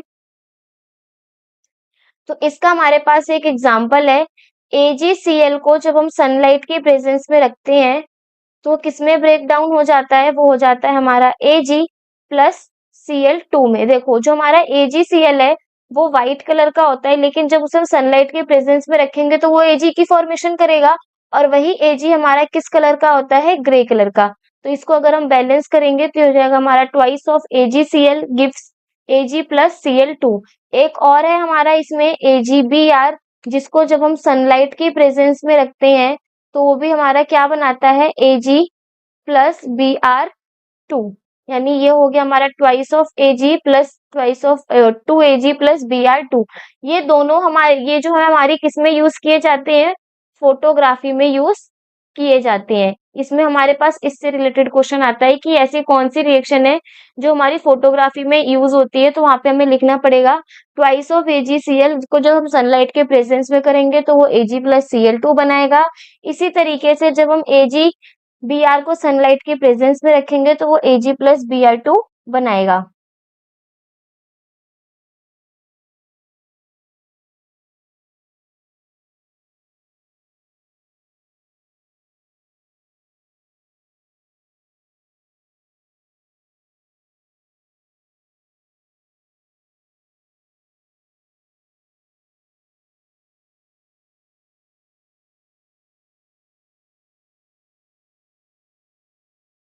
नेक्स्ट हमारे पास है इलेक्ट्रोलाइटिक डिकम्पोजिशन। तो इलेक्ट्रोलाइटिक डिकम्पोजिशन क्या बताया गया था? उसमें ये बोला गया था अगर हमारी कोई भी डिकम्पोजिशन रिएक्शन इलेक्ट्रिसिटी की प्रेजेंस में होगी तो उसे हम बोलेंगे इलेक्ट्रोलाइटिक डिकम्पोजिशन। तो देखो अगर हम इसका एग्जांपल डिस्कस करें तो इसके एग्जांपल में क्या बोला गया, अगर हम H2O को यानी वाटर में अगर हम इलेक्ट्रिसिटी पास करते हैं, बिजली को उसमें कंडक्ट करवाते हैं, इलेक्ट्रिसिटी कंडक्ट करवाते हैं, तो ये जो हमारा H2O है यानी ये जो वाटर है, लिक्विड है, वो किसमें ब्रेक डाउन हो जाता है? वो हमारा ब्रेक डाउन हो जाता है H2 गैस और साथ ही साथ O2 गैस के अंदर। यानी वाटर में इलेक्ट्रिसिटी प्रोवाइड करने से इससे एक हमारी हाइड्रोजन गैस का फॉर्मेशन होता है और एक हमारी इसमें ऑक्सीजन गैस का फॉर्मेशन होता है। तो यहाँ पे हमारे ये दूसरी इंपॉर्टेंट हमारी इक्वेशन हो गई जो पेपर में आती है, तो ये हमें याद रखनी है कि जब भी हम किसी भी वाटर मतलब when we passed electricity in water, जब हम इलेक्ट्रिसिटी को पास कराते हैं वाटर में, इट डिकम्पोजेज इनटू, वो हमारा डिकम्पोज हो जाता है किसमें? हाइड्रोजन एंड ऑक्सीजन के अंदर।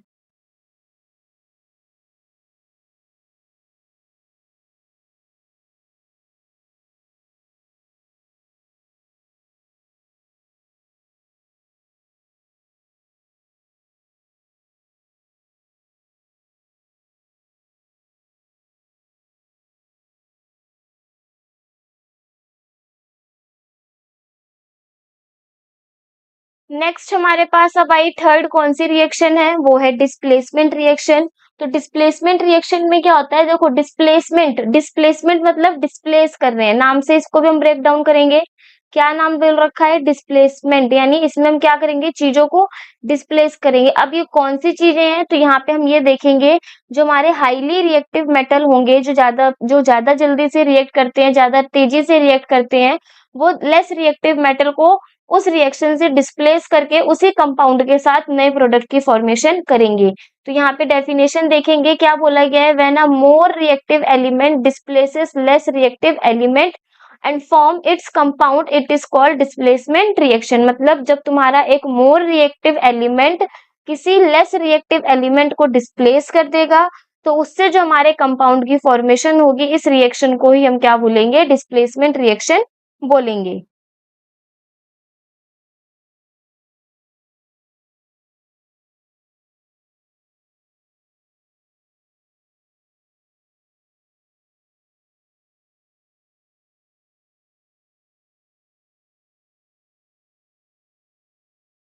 अब जैसे हमारे पास यहाँ पे क्या दे रखा है? हमारे पास यहाँ रिएक्शन गिवन है। क्या दे रखा है इस रिएक्शन के अंदर? हमारे पास एक ए रिएक्टेंट है, एक है हमारे पास रिएक्टेंट बी और सी। जब हम इनको रिएक्ट करवाते हैं तो हम यहाँ पे ये देखेंगे कि ये जो ए है, ए कैसा है? ए हमारा मोस्ट रिएक्टिव है और बी हमारा लेस रिएक्टिव है। तो ये ए क्या करता है? ए बी को उस रिएक्शन से हटा करके सी के साथ कंबाइन हो जाता है और क्या बना लेता है? ए सी। और जो हमारा बी यानी लेस रिएक्टिव है वो अकेला रह जाता है। तो यहाँ पे किसकी फॉर्मेशन होगी? ए प्लस बी सी जब रिएक्ट करेंगे तो हमारा ए सी प्लस बी की फॉर्मेशन वो करेंगे। मतलब जो हाईली रिएक्टिव मेटल है उसने लेस रिएक्टिव मेटल को यहाँ से क्या कर दिया है? डिस्प्लेस कर दिया है।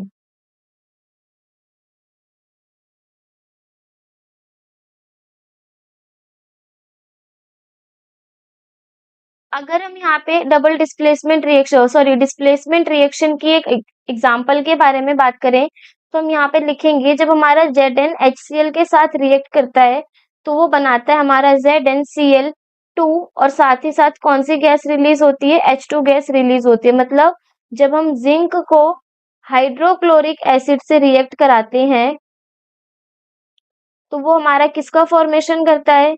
जिंक क्लोराइड का। और साथ ही साथ कौन सी गैस लिबरेट होती है? हाइड्रोजन गैस उसमें से निकलती है। और यहाँ पे हम देखेंगे कि Zn ने क्या करा? हाइड्रोजन को रिप्लेस करके Cl के साथ लग के क्या बना दिया?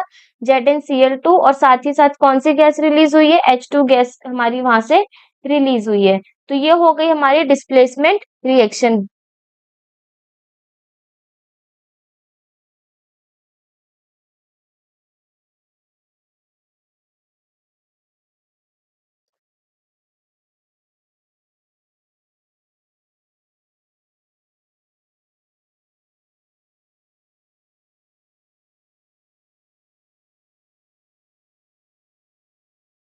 फोर्थ रिएक्शन हो गई हमारी कौन सी, डबल डिस्प्लेसमेंट रिएक्शन। तो डबल डिस्प्लेसमेंट रिएक्शन में क्या होगा, यहाँ पे होगा हमारा आयंस का चेंज। देखो, the reaction in which two different ions or group of atoms in the reactant molecules are displaced, it is called as double displacement reaction. मतलब ऐसी रिएक्शन जिसमें दो या दो से ज्यादा अलग अलग तरीके के आयंस अपने रिएक्टेंट के मॉलिक्यूल्स के साथ डिस्प्लेस हो जाएंगे और प्रोडक्ट की फॉर्मेशन करेंगे, उसी को हम बोलेंगे डबल डिस्प्लेसमेंट रिएक्शन। देखो अब यहाँ पे हमारे पास क्या दे रखा है, A प्लस का है, X माइनस का है, देन अगेन B हमारा प्लस का है और Y हमारा माइनस का है। यानी ये हमारे क्या हो गए, ये हो गए हमारे रिएक्टेंट। अब अगर हम इसको ब्रेक करें तो जो हमारा A है वो कैसा हो जाएगा, A प्लस का हो गया, X माइनस का। सेम इसी तरीके से ये हो गया B प्लस में और Y माइनस में। अब होगा क्या, ये जो हमारे प्लस और माइनस है उसके आयंस एक्सचेंज होंगे, यानी ये जो A प्लस का है वो दूसरे के माइनस के साथ जाएगा, यानी A Y के साथ गया और किसकी फॉर्मेशन कर लिया, A प्लस Y माइनस की। सेम ऐसे ही जो तुम्हारा X माइनस है वो B प्लस के साथ जाएगा और किसकी फॉर्मेशन करेगा, B प्लस X माइनस की। तो यहाँ पे हमने ये देखा कि जो डबल डिस्प्लेसमेंट रिएक्शन है उसमें जो रिएक्टेंट के आयंस हैं वो आपस में क्या हो रही हैं, एक्सचेंज हो रहे हैं। जो प्लस वाला हैगा वो दूसरे के माइनस के साथ जा रहा है और दूसरे का माइनस दूसरे के प्लस के साथ जा रहा है, मतलब आयन आपस में अदला बदली कर रहे हैं और उसकी वजह से हमारे नए प्रोडक्ट की फॉर्मेशन हो रही है। तो ये हमारी कौन सी रिएक्शन हो गई, ये हो गई हमारी डबल डिस्प्लेसमेंट रिएक्शन। अगर हम यहाँ पे डिस्प्लेसमेंट और डबल डिस्प्लेसमेंट रिएक्शन के बीच में डिफरेंस देखें तो यहाँ पे हमें ये देखने को मिलेगा कि डबल डिस्प्लेसमेंट रिएक्शन में हमारे आयंस का एक्सचेंज हो रहा है और वहीं डिस्प्लेसमेंट रिएक्शन में हमारा highly reactive metal low reactive metal को डिस्प्लेस कर रहा है। तो ये हमारी डिस्प्लेसमेंट और डबल डिस्प्लेसमेंट का मेजर डिफरेंस है, किसी भी तरीके की कोई कंफ्यूजन नहीं क्रिएट करनी है दोनों रिएक्शंस को लेकर के।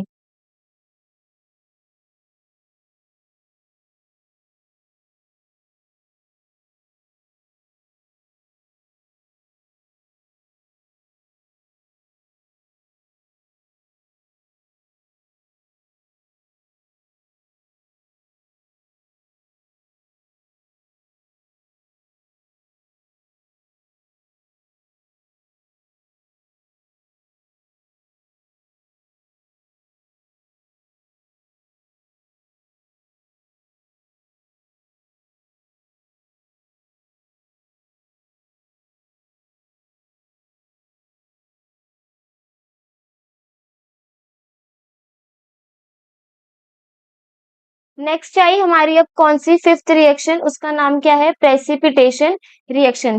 चार रिएक्शंस के बारे में हम डिस्कस कर चुके हैं, अब हमें किसके बारे में पढ़ना है, प्रेसिपिटेशन रिएक्शन के बारे में।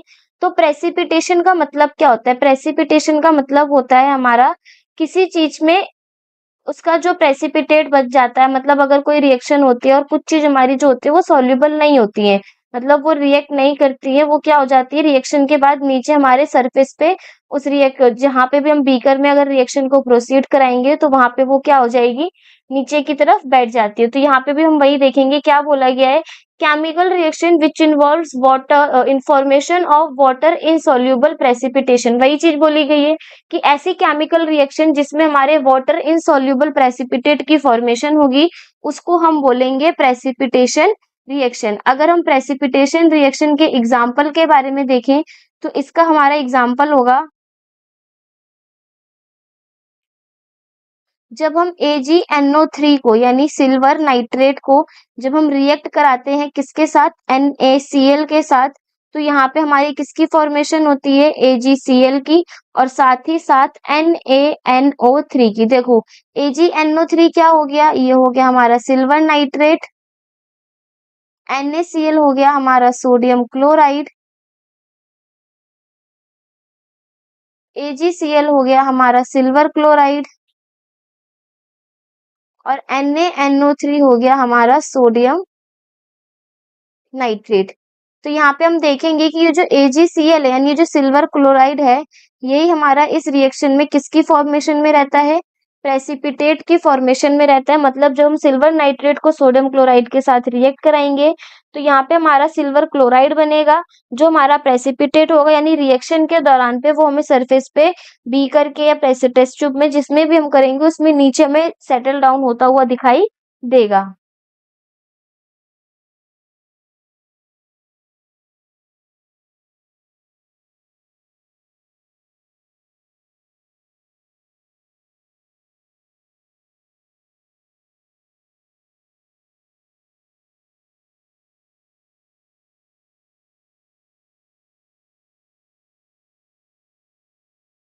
नेक्स्ट है हमारे पास इसमें एक्सोथर्मिक रिएक्शन। एक्सोथर्मिक रिएक्शन क्या होती है?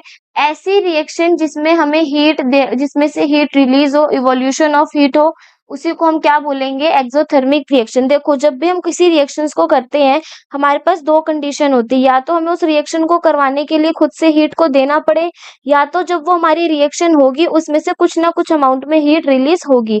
तो ऐसी रिएक्शन जिसमें से हमारी हीट निकले उसे हम बोलेंगे एक्सोथर्मिक रिएक्शन।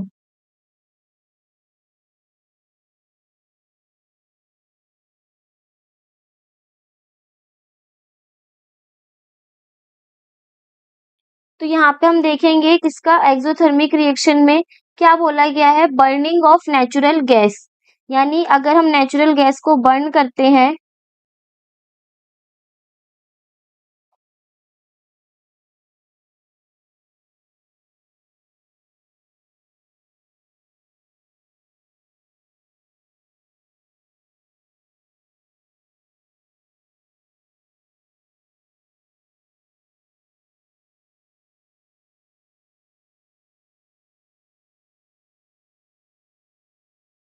नेचुरल गैस क्या है हमारी? CH4। CH4 हमें इसको हम क्या बोलते हैं? मीथेन। मीथेन को जब हम ऑक्सीजन की प्रेजेंस में बर्न करेंगे, यानी ट्वाइस ऑफ O2 की प्रेजेंस में जब हम बर्न करेंगे तो ये हमारा बनेगा CO2 plus twice of H2O। ये हमारी किसकी इक्वेशन है? बर्निंग ऑफ नेचुरल गैस की, जो पेपर के लिए इंपॉर्टेंट है। अब इसमें हम ये देखेंगे कि जब हम इस रिएक्शन को करते हैं तो हमें यहाँ पे क्या मिलता है? इसमें हमें हीट देखने को मिलती है, इस वजह से ये हमारी कैसी रिएक्शन हो गई? एक्सोथर्मिक रिएक्शन हो गई। नेक्स्ट हमारे पास इसी में एक पॉइंट दे रखा है, decomposition of vegetable into compost is also an example of exothermic reaction. अगर हम वेजिटेबल जो होती है, हमारी सब्जियां होती है, उसको हम किस में चेंज करें? कंपोस्ट में, एक तरीके की खाद की फॉर्मेशन करें, तो उस कंडीशन में भी हमारी जो वेजिटेबल का डिकम्पोजिशन होता है उस टाइम पे हमें वहां पे हीट देखने को मिलती है, यानी वहां पे भी कौन सी रिएक्शन होगी? एक्सोथर्मिक रिएक्शन देखने को मिलेगी।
अब हमारे पास यहाँ पे एक्ज़ोथिर्मिक रिएक्शन के कुछ एग्ज़ाम्पल्स दे रखे हैं। सबसे पहले क्या बोला गया है एक्ज़ोथिर्मिक रिएक्शन में जो हम रेस्पिरेशन करते हैं, रेस्पिरेशन वो भी हमारा क्या है एक एक्ज़ोथिर्मिक प्रोसेस है। कैसे है देखो, रेस्पिरेशन में हम क्या करते हैं, रेस्पिरेशन के टाइम पे जो भी हमारे बॉडी के अंदर का ग्लूकोज़ होता है, वो ब्रेक डाउन होना शुरू हो जाता है, ठीक है? अगर हम यहाँ पे इसके रिएक्शन के बारे में देखें, रेस्पिरेशन इन की रिएक्शन में हम ये देखेंगे हमारी बॉडी के अंदर जो भी ग्लूकोज होते हैं यानी C6H12O6 वो हमारी बॉडी में जो ऑक्सीजन प्रेजेंट होता है उसकी मदद से ब्रेक डाउन होना स्टार्ट होता है किसमें CO2 में और साथ ही साथ H2O में और हमें क्या देता है एनर्जी देता है। तो यहाँ पे अगर हम देखें तो यहाँ पे हो गई हमारी रेस्पिरेशन की रिएक्शन। रेस्पिरेशन की रिएक्शन में यहाँ पे जो हमारा ऑक्सीजन है इस ऑक्सीजन की मदद से किसका फॉर्मेशन हो रही है एनर्जी रिलीज हो रही है। यही एनर्जी हमारी क्या कहलाती है हीट कहलाती है। तो ये हमारी कैसी प्रोसेस हो गई एक एक्सोथर्मिक प्रोसेस हो गया।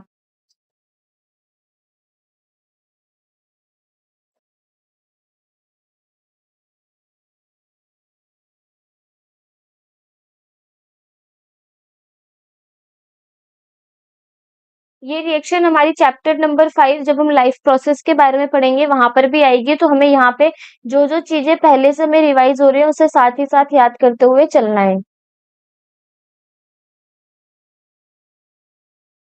नेक्स्ट हमारे पास दे रखा है the food that we intake in is broken down into simpler substances such as carbohydrate protein fat during digestion. जो भी हम खाना खाते हैं उसमें क्या होता है हमारा जो फूड है वो हमारे सिंपल सिंपल सब्सटेंस में ब्रेक डाउन हो जाता है जैसे कार्बोहाइड्रेट प्रोटीन फैट। कब जब हमारी बॉडी के अंदर फूड का डाइजेशन होता है। Carbohydrates thus absorbed are broken down to glucose. जो हमारा कार्बोहाइड्रेट है वो क्या हो जाता है ब्रोकन डाउन होने लगता है ग्लूकोज में और वही ग्लूकोज कंबाइन करता है ऑक्सीजन के साथ अपनी सेल के अंदर जिससे हमें एनर्जी प्रोवाइड होती है। इसी को हम क्या बोलते हैं रेस्पिरेशन। तो यहाँ पे ये इसने पूरे रेस्पिरेशन के प्रोसेस को समझाया है और नीचे हमने क्या देखी है रेस्पिरेशन की केमिकल इक्वेशन। तो ये होता है हमारा एक एक्सोथर्मिक रिएक्शन का सबसे बेस्ट एग्जांपल कि जो हमारा रेस्पिरेशन होता है वो कैसे का प्रोसेस है एक एक्सोथर्मिक प्रोसेस है।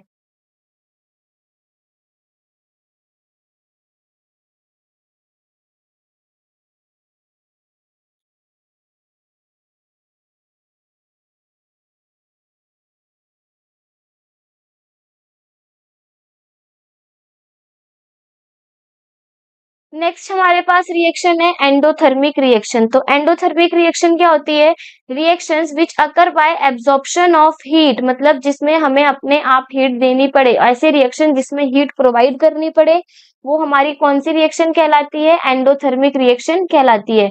तो एंडोथर्मिक रिएक्शन का एग्जाम्पल के बारे में हम देखेंगे तो इसका सबसे बेटर एग्जाम्पल है हमारे पास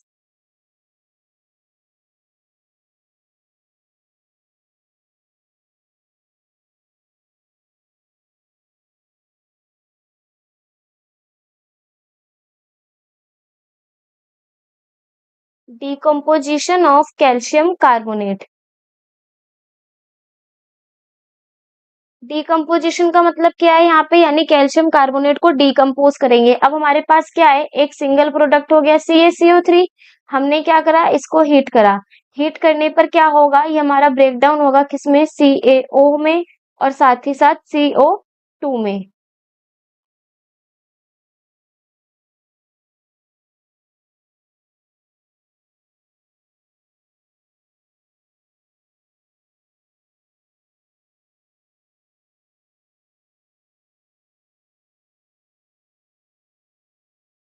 तो ये हो गई हमारी एंडोथर्मिक रिएक्शन का एग्जांपल जिसमें हमने ये देखा कि जब हम CaCO3 को हीट कर रहे हैं जिसको जब हम हीट प्रोवाइड कर रहे हैं तो वो ब्रेक डाउन हो रहा है किसमें कैल्शियम ऑक्साइड और साथ ही साथ कार्बन डाइऑक्साइड के अंदर।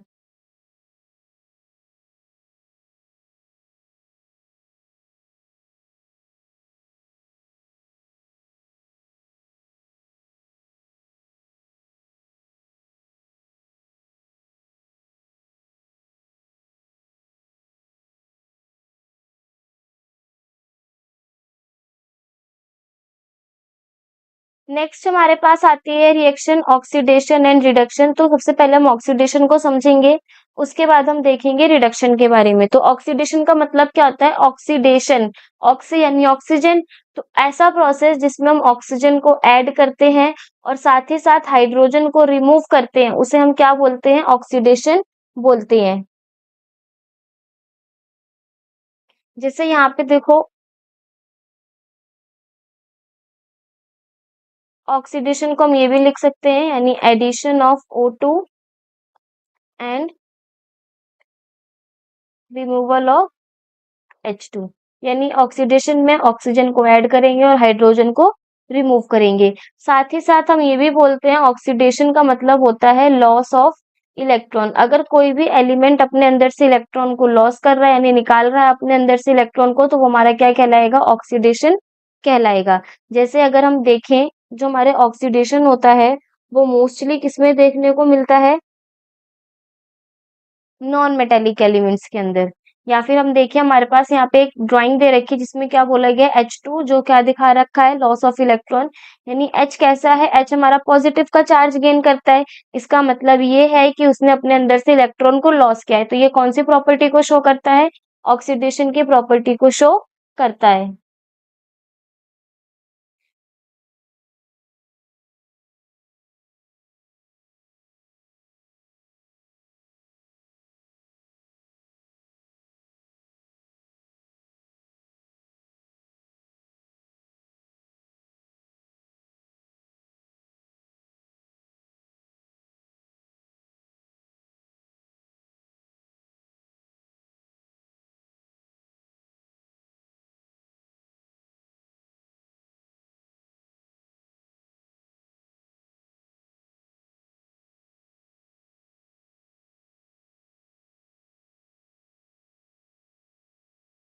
अब नेक्स्ट हमारे पास इसमें दे रखा है किसके बारे में? रिडक्शन के बारे में। तो रिडक्शन क्या होता है?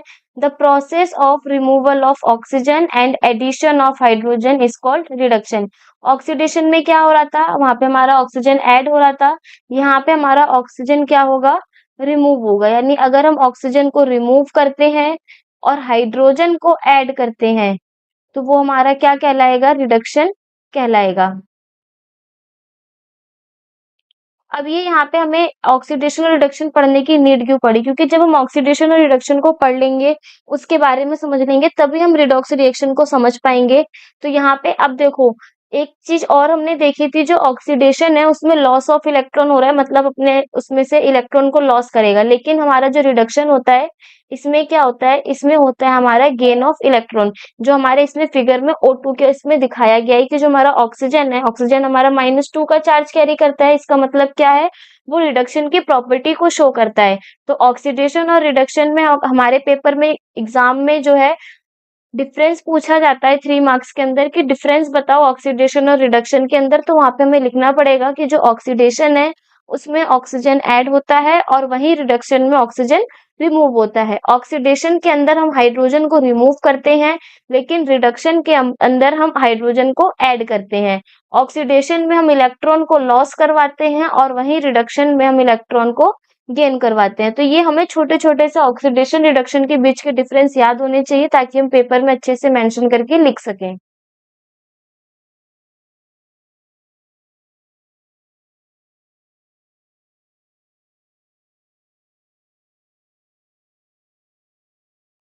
अब हमने ऑक्सीडेशन और रिडक्शन को पढ़ लिया है, अब हम पढ़ेंगे ऑक्सीडेशन और रिडक्शन के पर्पज से ही रिडॉक्स रिएक्शन को, कि रिडॉक्स रिएक्शन आखिर होता क्या है। तो रिडॉक्स रिएक्शन में देखेंगे, the reaction in which oxidation and reduction take place simultaneously is called redox reaction. मतलब ऐसी रिएक्शन जिसमें हमारी ऑक्सीडेशन और रिडक्शन दोनों देखने को मिले, वो हमारी क्या कहलाएंगी? Redox reaction कहलाएंगी। तो देखो, रिडॉक्स रिएक्शन का हमारे पास एक और तरीका है याद करने का, वो ये है रिडॉक्स। रिडॉक्स मतलब आर से हो गया हमारा क्या? रिडक्शन।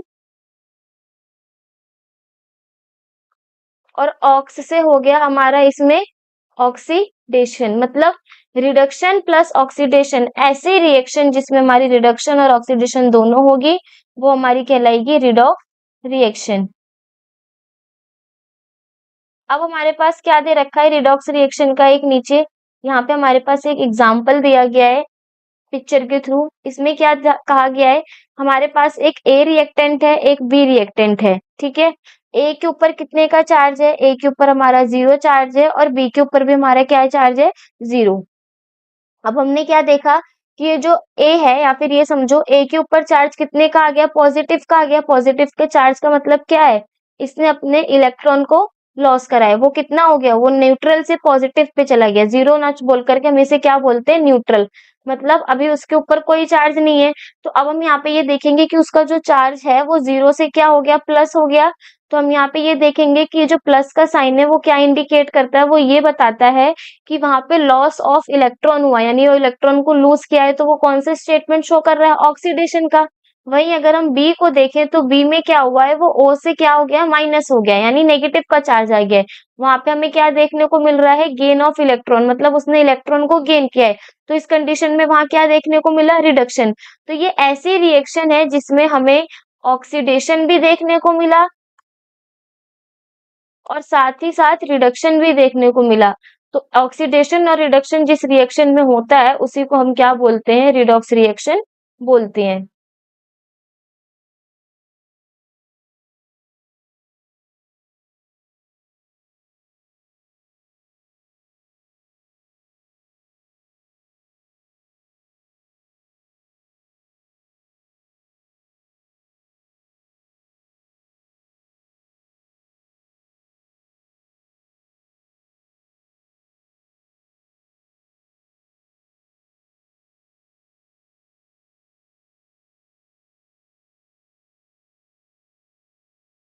अगर हम रिडॉक्स रिएक्शन के एग्जाम्पल के बारे में देखें तो हमारे पास है, अगर हम Zn को रिएक्ट कराते हैं किसके साथ, Cu2+ के साथ, तो वहां पे हमें क्या मिलेगा, हमें मिलेगा Zn2+ और साथ ही साथ Cu। अब देखो, अब हम यहाँ पे ऑक्सीडेशन वाले सब्सटेंस को पहचानेंगे और रिडक्शन वाले सब्सटेंस को पहचानेंगे। तो यहाँ पे हम देखेंगे कि जो हमारा Zn है वो Zn से क्या हो गया, Zn2+, ठीक है। यानी यहाँ पे क्या हुआ है, वो ऑक्सीडेशन हुआ है।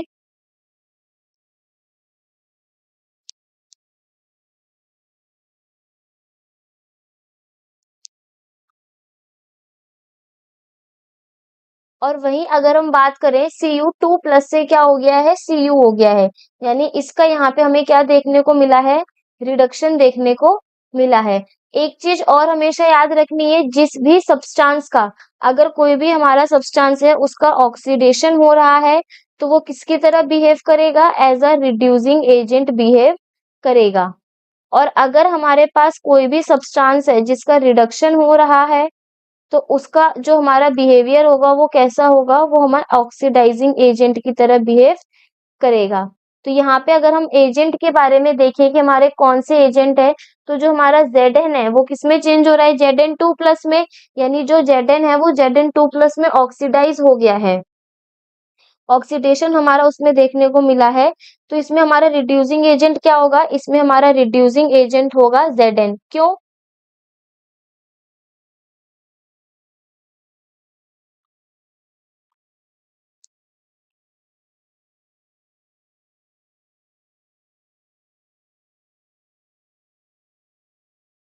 देखो रिड्यूसिंग एजेंट हो गया हमारा इसमें Zn, यानी ये जो जिंक है वो ऑक्सीडाइज हुआ है। तो ये कौन से एजेंट की तरह काम करेगा, रिड्यूसिंग एजेंट की तरह काम करेगा। वही हमारा जो Cu2+ है वो Cu में गया है जिसका रिडक्शन हुआ है। तो यहाँ पे हमारा ऑक्सीडाइजिंग एजेंट की तरह कौन बिहेव करेगा, वो होगा हमारा Cu2+। ऑक्सीडाइजिंग एजेंट और रिड्यूसिंग एजेंट पेपर के लिए इंपॉर्टेंट है, क्योंकि वहां पे हमसे केमिकल रिएक्शन दे करके वो पूछ लेते हैं कि बताओ इसमें से ऑक्सीडाइजिंग एजेंट कौन सा है और रिड्यूसिंग एजेंट कौन सा है।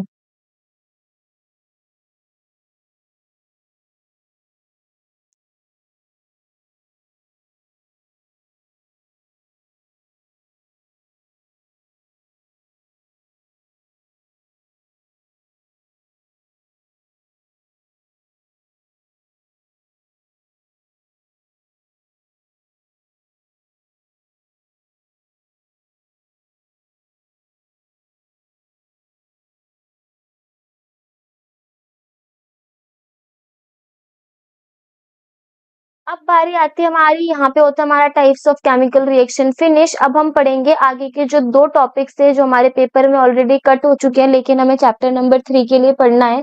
वो क्या है? कोरोजन और रेंसिडिटी। तो अब हम सबसे पहले कोरोजन के बारे में पढ़ेंगे। तो कोरोजन क्या होता है? कोरोजन का मतलब होता है जंग लगना। फॉर एग्जाम्पल अगर हम नॉर्मल अपनी लैंग्वेज में बोले तो कोरोजन का मतलब होता है जंग लगना, या फिर ये बोलना जो भी हमारा मेटल है वो एयर के कांटेक्ट में आता है और उसके ऊपर हमारे को एक लेयर देखने को मिलती है, वो हमारा क्या कहलाता है? कोरोजन। तो क्या बोला गया? द फिनोमिना, ऐसा फिनोमिना जिसमें जो हमारा मेटल्स है are slowly eaten away by the reaction of air, मतलब वो धीरे धीरे एयर के साथ रिएक्ट करके अपने ऊपर एक लेयर की फॉर्मेशन करता है, जिसकी वजह से वो जो हमारे मेटल्स हैं वो खराब होना शुरू हो जाते हैं।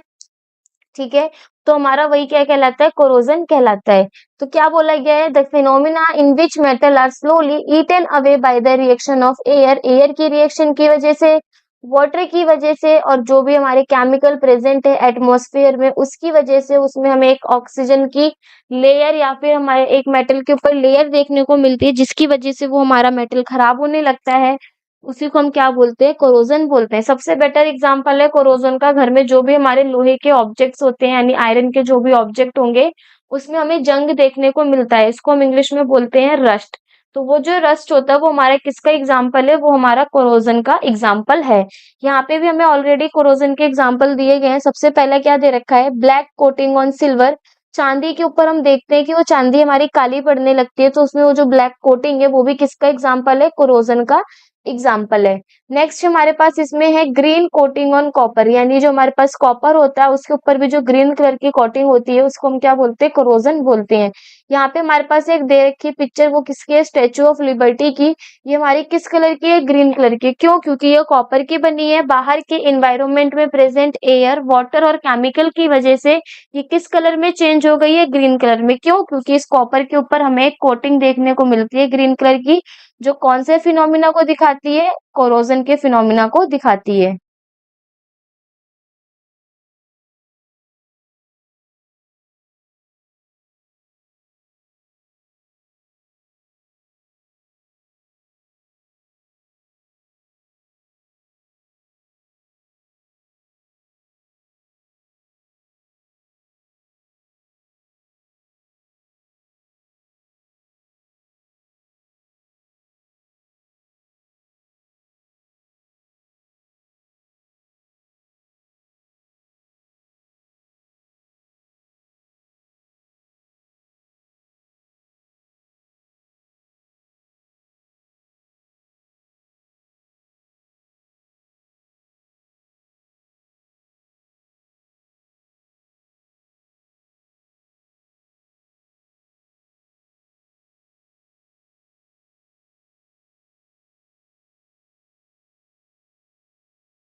नेक्स्ट हमारे पास कोरोजन का एग्जाम्पल दे रखा है, क्या? Rusting of iron. अब हम रस्टिंग ऑफ आयरन के बारे में देखेंगे, किस तरीके से हमारा आयरन में जंग लगता है। देखो, it is due to corrosion, यानी कोरोजन की वजह से इट कैन बी प्रिवेंटेड। देखो, जो हमारे जो लोहे होते हैं उसके ऊपर जो भी हमारा जंग लगता है, कोरोजन लगता है, उसमें हम लोग अपने घर में भी देखते होंगे पेरेंट्स क्या करते हैं, जो हमारे लोहे की चीज होती है उस पे ग्रीस लगाना स्टार्ट कर देते हैं, उसको पेंट करना स्टार्ट कर देते हैं। क्यों?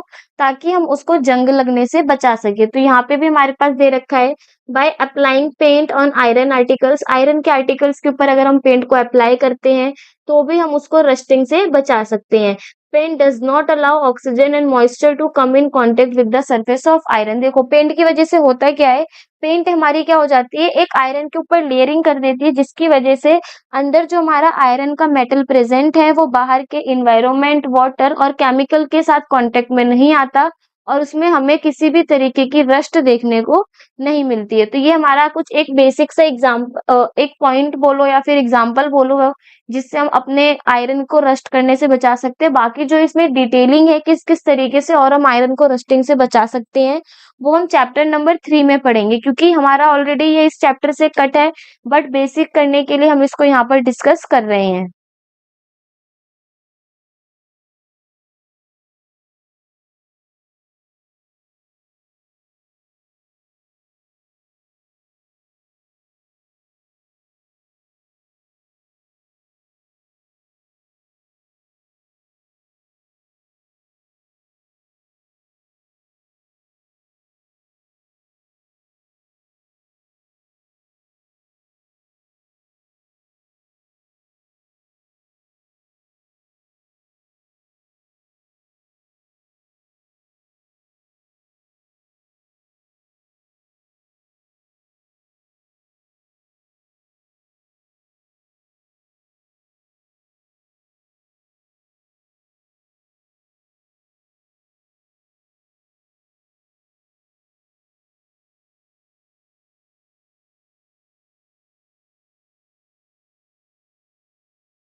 नेक्स्ट हमारे पास टॉपिक है रेंसिडिटी। रेंसिडिटी क्या होती है?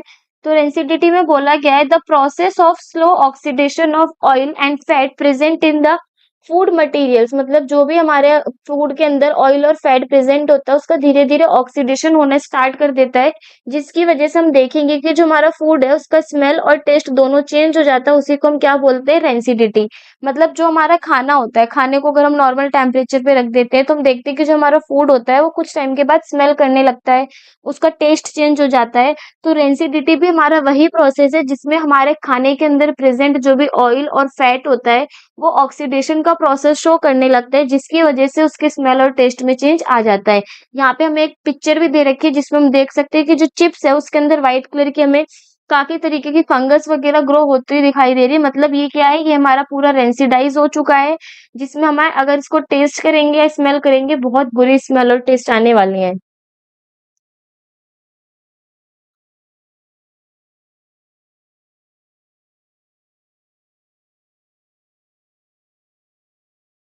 अब rancidity of food can be prevented. अब हम अपने खाने को खराब होने से भी बचा सकते हैं। तो उसके क्या-क्या मेथड हैं? सबसे पहला by keeping food materials in air tight container. जो भी हमारा फूड का मटेरियल है, उसको हम एयर टाइट कंटेनर के अंदर फिल करेंगे। मतलब ऐसे कोई भी कंटेनर में नहीं रखेंगे कि जिसमें से हमारी ऑक्सीजन या फिर एयर आस-पास जो एयर है वो पार हो सके और हमारे फूड को खराब कर सके, क्योंकि एयर में क्या है? ऑक्सीजन प्रेजेंट है और ऑक्सीजन की प्रेजेंस में अगर हमारा फूड आएगा तो वो ऑक्सीडाइज हो जाएगा, जिससे उसका स्मेल और टेस्ट दोनों चेंज हो जाएगी। दूसरी चीज refrigeration of cooked food at low temperature. मतलब जो भी हमारा कुक्ड फूड है उसको रेफ्रिजरेट करेंगे लो टेम्परेचर में, ताकि उसका टेम्परेचर मेंटेन रहे और वो रेंसिडाइज ना हो। थर्ड है हमारे पास packaging of food items like potato chips in packs containing nitrogen gas instead of air. It prevents oil and fats from reacting with air. देखो यहाँ पे हमारे पास एक नई चीज का नया वर्ड यूज हुआ है, वो क्या है? Nitrogen gas. तो हमें क्या करना है? हमें यहाँ पे इस नाइट्रोजन गैस के नाम को याद रखना है, क्योंकि पेपर में हमसे इसी नाइट्रोजन गैस के बारे में पूछा जाता है कि जो हमारे जो फूड होते हैं, पैक्ड फूड होते हैं, उसके अंदर जो पैकेट्स होते हैं उसमें हम कौन सी गैस की फिलिंग करते हैं, तो वो हमें याद होनी चाहिए। उस गैस का नाम क्या है? Nitrogen gas. नाइट्रोजन गैस की मदद से जो हमारे ऑयल और फैट हैं वो एयर के साथ रिएक्ट नहीं करते और जो हमारा फूड है वो नॉर्मल रहता है, मतलब उसका स्मेल और टेस्ट चेंज नहीं होती है।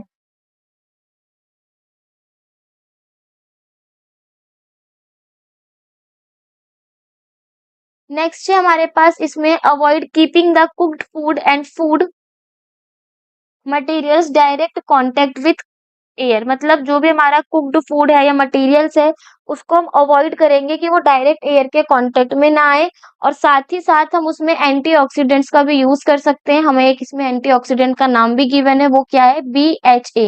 BHA का मतलब ब्यूटाइलेटेड हाइड्रोक्साइल हाइड्रोक्सी एनिजोल मतलब ये हमारा एक ऐसा एंटीऑक्सीडेंट है जिसका यूज करके भी हम अपने फूड को रेंसिडिटी होने से बचा सकते हैं। तो उसका नाम क्या है? BHA। BHA यानी ब्यूटाइलेटेड हाइड्रोक्सी एनिसोल। तो यहाँ पे होता है हमारा रेंसिडिटी वाला टॉपिक भी फिनिश।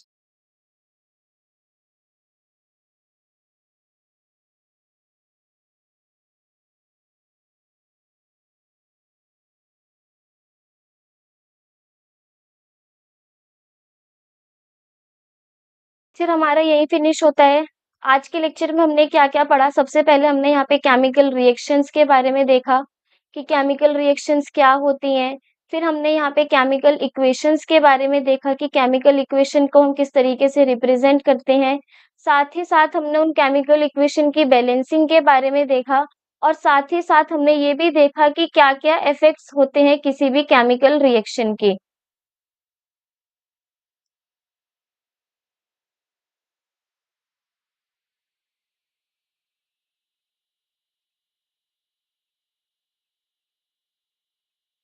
हमने टाइप्स ऑफ केमिकल रिएक्शन के बारे में देखा कि कौन-कौन सी हमारी केमिकल रिएक्शन है जिसमें हमने कॉम्बिनेशन रिएक्शन को पढ़ा,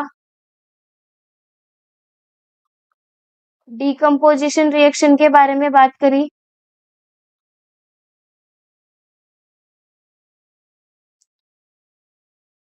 डिस्प्लेसमेंट रिएक्शन के बारे में बात की, उसके बाद हमने वहाँ पे डबल डिस्प्लेसमेंट को डिस्कस किया, साथ ही साथ हमने प्रेसिपिटेशन रिएक्शन के बारे में भी पढ़ा, एंडोथर्मिक रिएक्शन को देखा कि उसमें एंडोथर्मिक रिएक्शन क्या होती है, एक्सोथर्मिक रिएक्शन हमारा था उसमें और लास्ट में हमने वहाँ पे रिडॉक्स रिएक्शन के बारे में बात की। तो ये हमारा one of the most important lecture था चैप्टर नंबर 1 का क्योंकि इसमें हमने सारी केमिकल रिएक्शंस के बारे में डिस्कस किया है। साथ में हमने एक्स्ट्रा टॉपिक भी कवर किए हैं। वो कौन से हैं? वो है हमारा कोरोजन एंड रेंसिडिटी। जिसमें जो हमारा कोरोजन वाला टॉपिक है वो हम आगे चैप्टर नंबर 3 में और डिटेल में पढ़ेंगे। अब इस लेक्चर में हमने सिर्फ कोरोजन की बेसिक के बारे में जाना है। तो बाकी यहाँ पे होता है हमारा चैप्टर नंबर 1 फिनिश। जो हमारा कोरोजन वाला टॉपिक है उसको हम चैप्टर नंबर 3 में और अच्छे से डिटेल में विथ केमिकल इक्वेशन डिस्कस करेंगे। बट हमें बेसिक के लिए यहाँ पर इसको पढ़ना जरूरी था। तो मिलते हैं हम अपने नेक्स्ट लेक्चर में यानी जो हमारा चैप्टर नंबर 2 होगा एसिड बेस एंड सॉल्ट के चैप्टर में जिसमें हम एसिड और बेस के बारे में डिस्कस करेंगे।